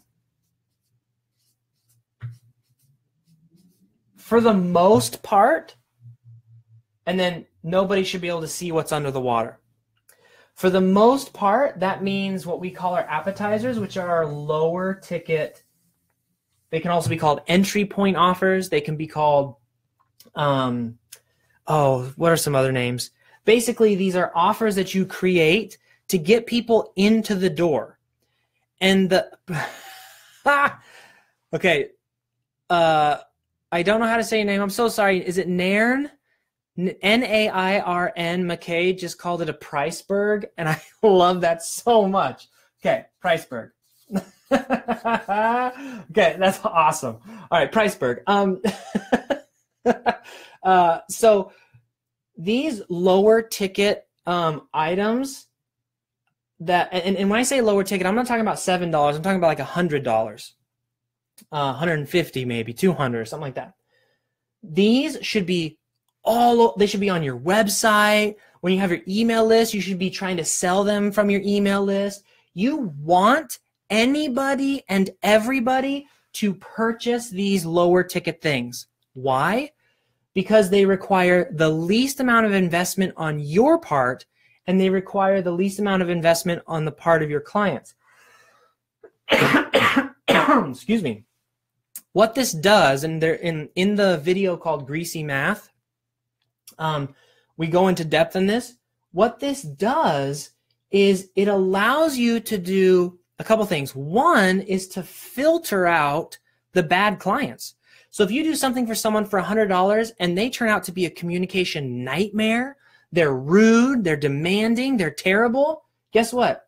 It was a low investment on your part, low investment on their part. If they want to fight you for it and get a refund, you only lost $100. You protect your main course because it goes back to the price circle, right? The price power circle. The people who buy this, you want them to be the ones who are most likely to get results so that you can have the power to charge good money for the main thing that you do. Therefore, not only are these meant to keep out the terrible people that you don't want to work with, these are also offers that you offer to people to help prepare them to purchase this thing. So for example, let's say that, that's a good example here, or just a random example. Let's say that I want to, what is something I want to do? I am drawing a blank on this for a second, which is actually pretty rare. I'm pretty good about having tons and tons of examples. Let's say that I want to, I've got one. I'll just use my own business. I was going to use a made-up business. I'm just going to use my own business. So some of these offers that I have for like $200, $100 is like a consultation call where I will get on a call with you and we'll quickly develop a unique selling position. And that's because what I do for clients is I sell their stuff online. If they don't come to me in my main course that has a, if they don't come to me in a main course with a USP, which is like a core fundamental piece that you need to sell something to anybody, I can't help them very well, right? So a lot of these offers are to help prepare them. What's the step before this main piece, okay? So to answer your question, Hannah, I display these, but I don't display these. You have to contact me if you want these. And the people that I offer these to are these people here. I don't even offer these to the rest of my email list. And the reason is because, first off, I don't want anyone bypassing this process because I want to vet them. I want to make sure they're prepared. But also, there's a lot of numbers thrown around.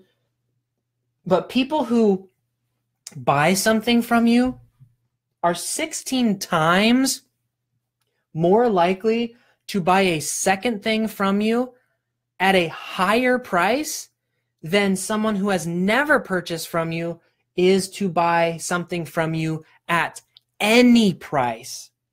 Maybe, I don't know if 16 is the accurate number, but let's just say these people are more likely to buy this than these not buyer people are to buy this, even if the price jump is pretty big. Either way. Okay, Hannah, hopefully that answers your question.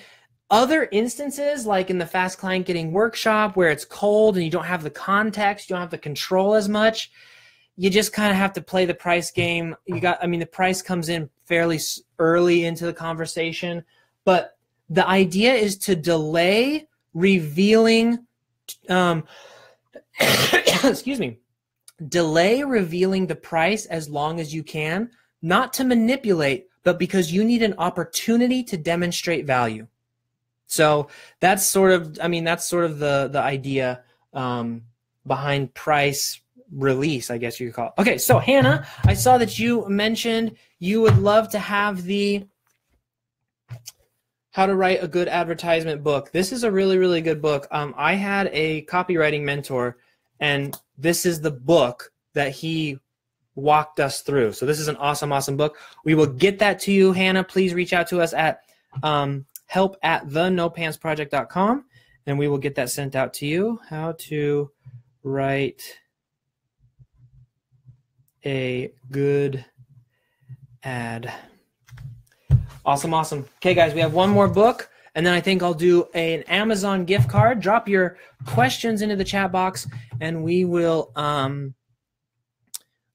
well, you are very welcome, Hannah. Thank you so much for helping us out with the book list. I love it. It's awesome. Okay.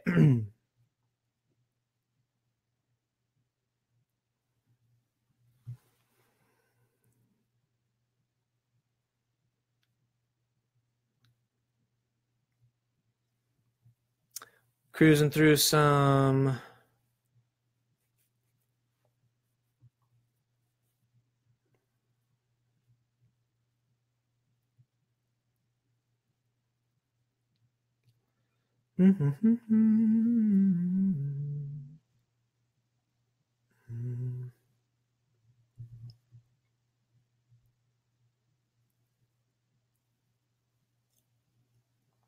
Okay, Alexandra, I just was looking at that question. You have been chosen. Let's see, Alexandra Marshall says, and this is actually a good, this is the book I'm going to send you. All marketers are liars. No, tell stories. Here's why. Your question is, how do you propose giving value to something that is more of a long-term benefit rather than an immediate benefit? Let me go see the original question. 1 second. If I'm justifying a long-term beneficial service, How do you really get them to see the long term and not the short term aspect? There's a couple ways you can do it. I don't know if you'll like any of them because I mean the reality is that a long-term benefit is not a great offer. So, and here's what I mean by that. An offer, so let me put it this way. Let's pretend that you are trying to go on a date with someone, and the date you propose is the offer. So, for example, you give someone the choice of, we're going to go scoop garbage out of the dump for our first date. And it's going to be really good, though, because the long-term benefits are that we're going to get a lot of exercise. We're going to, we're going to clean the environment by getting the garbage off and that's going to be our first date. And like while we're digging around in the garbage, that's what we'll eat for dinner, okay? Let's say that that's one option. The other option is we're going to go to a beautiful, like, cool food cart, and we're going to have some really ethnic, tasty food, and then we're going to go to an amazing movie, and it's going to be so fun. That's your offer, okay? One has immediate payoffs. The other one, it's harder to dress up, okay? So that's the first thing to understand, is that sometimes the easiest thing to do in a business is just change what you're offering to people. That isn't always fun. Or what you can do is change, maybe this is the long-term thing, and you come up with some variations where they can experience short-term wins. See, the issue of long-term and short-term benefits and promises is simply an issue of trust. It's not necessarily an issue even of whether the offer is good. It's that in that moment. So for example, you may be able to, like, if you have a really good relationship with a long-term boyfriend, girlfriend, or a long-term spouse, you could offer that same exact garbage digging date to them, but because you've been together for 6 years or 7 years or 8 years, they're like, oh, yes, that's great. Our goals are aligned. We've been on plenty of dates before. I know this isn't going to be a total disaster and a fiasco. But if you're asking a stranger to do that, it's different. It's weighted differently. So what you may need to do is take your business and come up with some more short-term offerings that will help people be prepared and that you can filter through to get them to the long-term stuff. So that may be one of the options. The other option is actually to read this book, because stories are how you sell long-term ideas. I mean, no disrespect to anyone, but look at religious texts. They are, for the most part, stories, and they are, for the most part, selling long-term promises and asking the readers of those texts to delay short-term satisfaction. Almost every religious text is that exact scenario that you are talking about. So stories are a really good way of developing the kind of messaging and the kind of marketing that can sell a long-term benefit versus a short-term benefit. The last thing you can do is, of course, hold on one second. The last thing you can do is, of course, do something like building an email list, or do something like these Facebook Lives where you are able to teach and instruct and enlighten, and the important word is train your buyers. So I am in full transparency.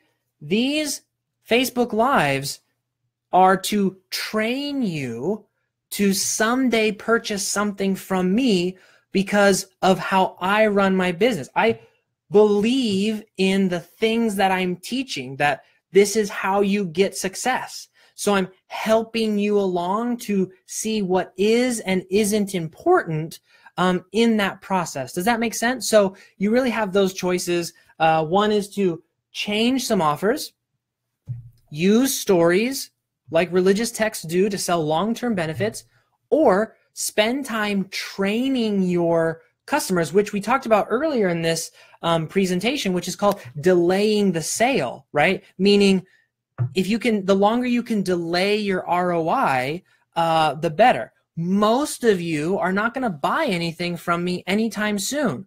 That's okay with me. I'm fine with the delay. I'm going to get you someday. Right?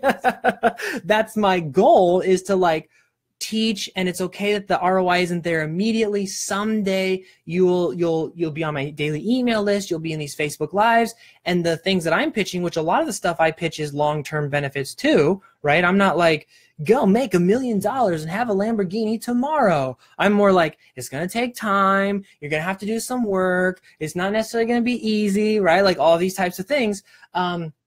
So those are probably your best options to choose from. So Alexandra, if you could please reach out to help@thenopants project.com.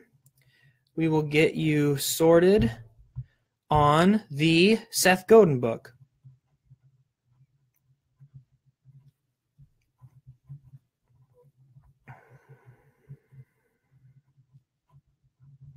Okay, got it. All right, guys, I have one more gift to give, and that is a $10 gift to Amazon. I'm going to choose one more question, and I think I will close us up for the evening.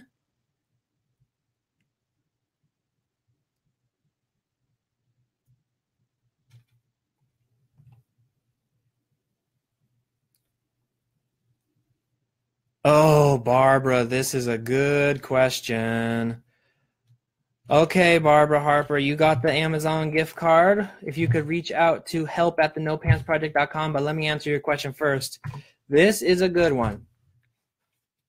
Okay.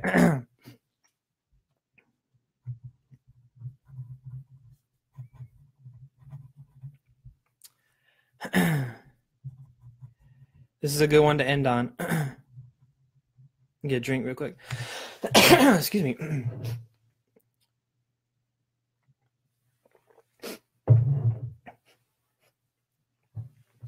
Barbara says, how do you figure out how much to offer for free before charging? Like, how do you decide how much info to offer through blog posts as a way of getting leads to buy a small package without offering too much for free, if that makes sense? Totally makes sense. Okay, so let me talk about freelancing first, Barbara, and then I'll talk a little bit about this business, which is essentially coaching, right?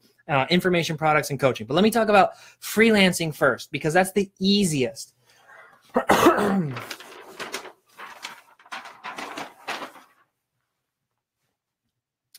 Whoa, okay. Let me see if I can visually represent this.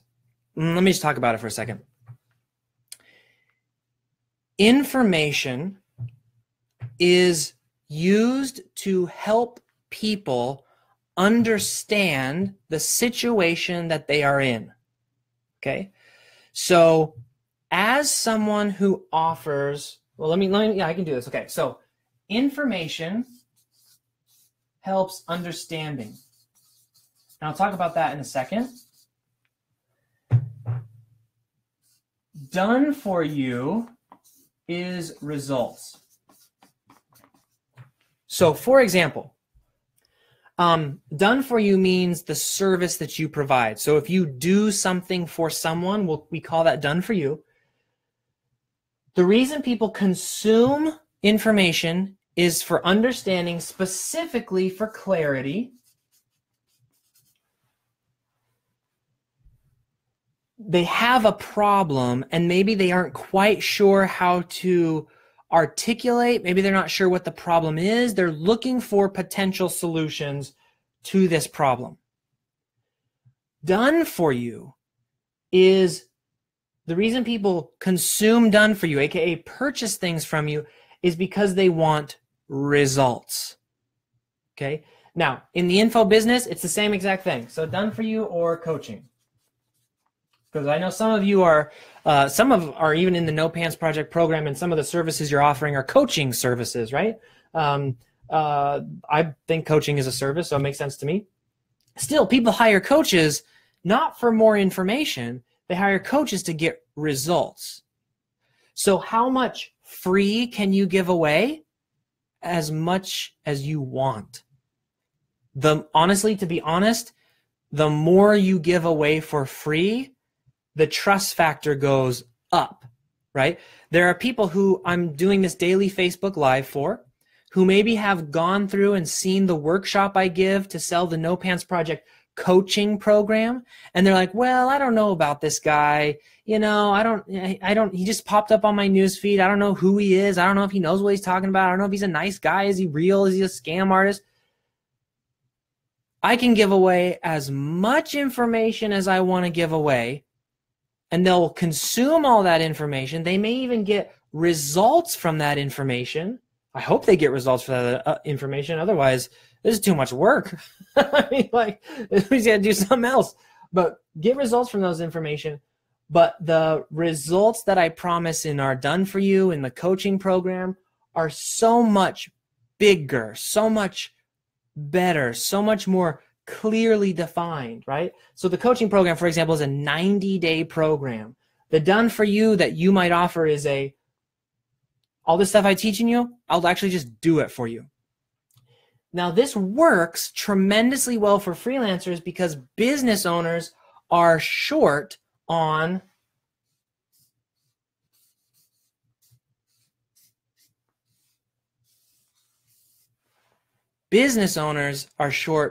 time.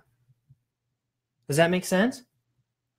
So now this is going to sound evil, and I don't mean this to sound evil, because there's nothing you can do about this.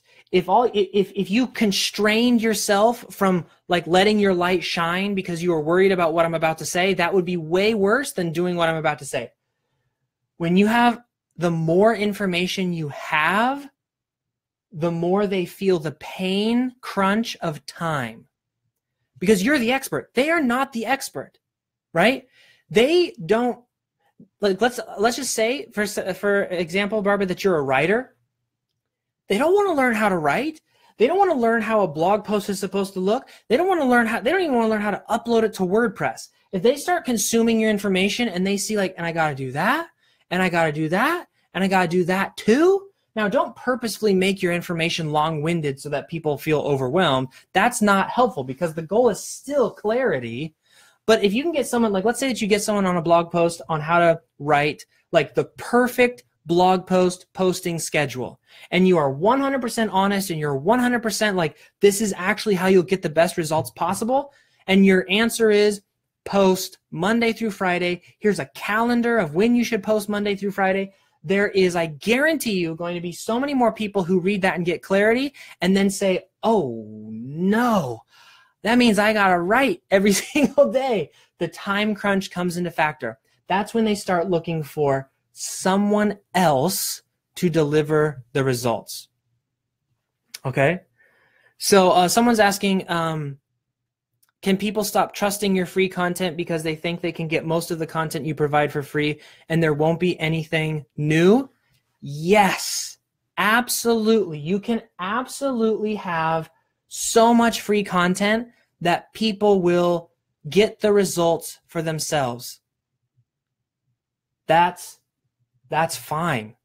You don't want to work with those people anyways. They probably didn't have the budget to afford your services anyways. They probably are freebie seekers anyways, which is fine. The world needs freebie seekers. That's how you get traffic to your blog. If 1 million people come to your blog, maybe 10 people buy something from you, right? Like, those of you who are bloggers know that the numbers are pretty intense, right?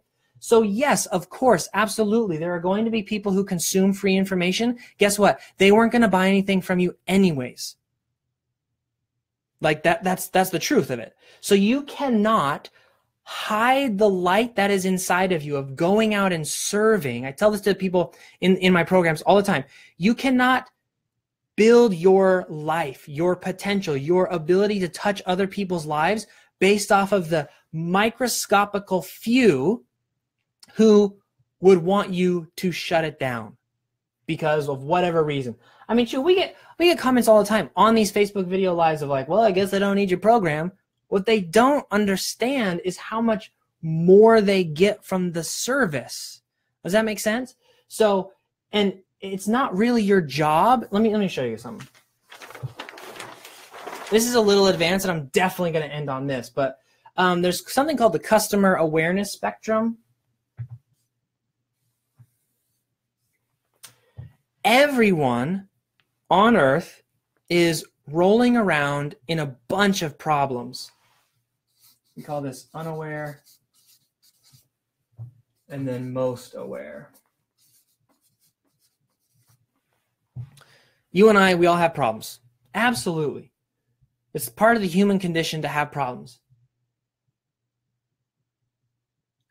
We go through phases as a human of our awareness of that problem. We typically start unaware of what that problem is. And we maybe read something online and we think, like, one of the things is there's this thing called misophonia. I don't know if I actually have it, but I used to, like, I can't stand hearing people chew. And it used to, like, make me angry, like want to, like, crash stuff because I just can't listen to them chew. We were watching some Dateline or something, and they had this documentary on it about, like, how misophonia is basically what I just described. Like, things make you crazy when you hear them, like chewing noises and stuff like that. So I moved from unaware, a position of unaware that problem even existed, to awareness. Like, okay, I know that I have a problem, so awareness of my problem. And that sparked an interest in going and trying to find solutions. So then I had an awareness of all the different solutions that they were online. I did some research, etc., etc. And then I found that there were different people who could help me. So, for example, solutions would be like that. Maybe there's, top 10 things you can do to not, hear people chew. Or maybe it's like, did you know you can go get counseling for misophonia? Like, all the different types of solutions that there are. And then people, or the providers who actually provided the solution, whether it's companies or whatever. This is the journey that your customer, your client, will take as well. Some people have no idea that the problem, some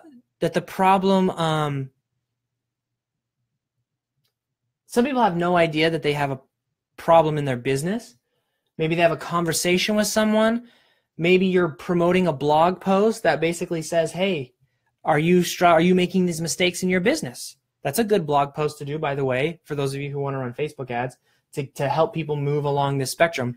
The point of me teaching this is because someone asked earlier about what about too much free information. The thing is that the most expensive thing you can do in your business is move someone from here all the way over here. That's the most expensive thing you can possibly do. And so, in my opinion, I'm kind of just like, put good stuff out there and try to catch, like, those people as best as you possibly can, and realize that with all that information that you put out there, there's going to be like all of these people are going to view it, and these people are likely just going to consume and go away, right? They're not going to do anything about it. But these are the people that you're looking for. So someone like me for misophonia who's like gotten to the point where I'm like fully aware of what my problem is and I just want a solution, right? Okay. So anyways, that's a long-winded way of saying I don't believe you can do too much free information personally. Okay, Barbara. And you look at like the most influential people, meaning the people who have no problem attracting their dream clients, charging the price that they're charging, their free information volume output is way more than most of us should ever worry about. I mean, these are people with like, and I know them because these are my clients. Like, these types of people are my clients. The people that you see like on like stage with Tony Robbins and stuff like that, those are like the majority of my clients. They have full teams dedicated to making content. So like a team of writers. So for us, more of the like small team, solo, freelancer, things like that, I wouldn't worry too much about giving out too much free stuff. My friends, this is the end. Okay. I just want to say that this has been awesome. I love y'all. Let me just double check, make sure we are good, good, good. So Rumi, Caitlin, Hannah, Alexandra, and Barbara, please do send us an email at help@thenopantsproject.com so that we can get you those prizes sent out. Rumi, you get the Dan Kennedy Price Strategy book. Caitlin, you get Deep Work by Cal Newport. Hannah, you get the How to Write a Good Ad. Alexandra gets the Seth Godin All Marketers Are Storytellers. And Barbara, you will get our Amazon gift card, get a Amazon gift card sent to you. My friends, that is all for this evening. We have one more of these kind of mega sessions where they're like 2 hours long and Q&A and prizes. That is tomorrow. We are also doing a big fancy No Pants Academy launch party during that session tomorrow. It is a surprise topic. We're going to have a good time on tomorrow's training session as well. So please do show up for that. 5 p.m. The No Pants Academy is it's like really cheap. It's our little tiny one. It's like even tinier than that one. The No Pants Academy is going to be online community. It's a closed community, and we are pulling in other freelance experts to come and like hang out and be with you guys, plus all sorts of training and all sorts of access. It's basically an access thing. So you get to hear from all sorts of different voices and stuff like that. Ron and Kate, that you guys had heard of or heard from, or maybe had even seen in the comments, they're the ones who are kind of running it. It's going to be really cool. I'm really excited to be launching that tomorrow. You'll definitely want to be there to be part of the launch party. It's going to be a lot of fun. And yeah, that's it. So I hope you guys have an awesome rest of the day. That is it for me. I need to go hang out with my babies and put them to bed.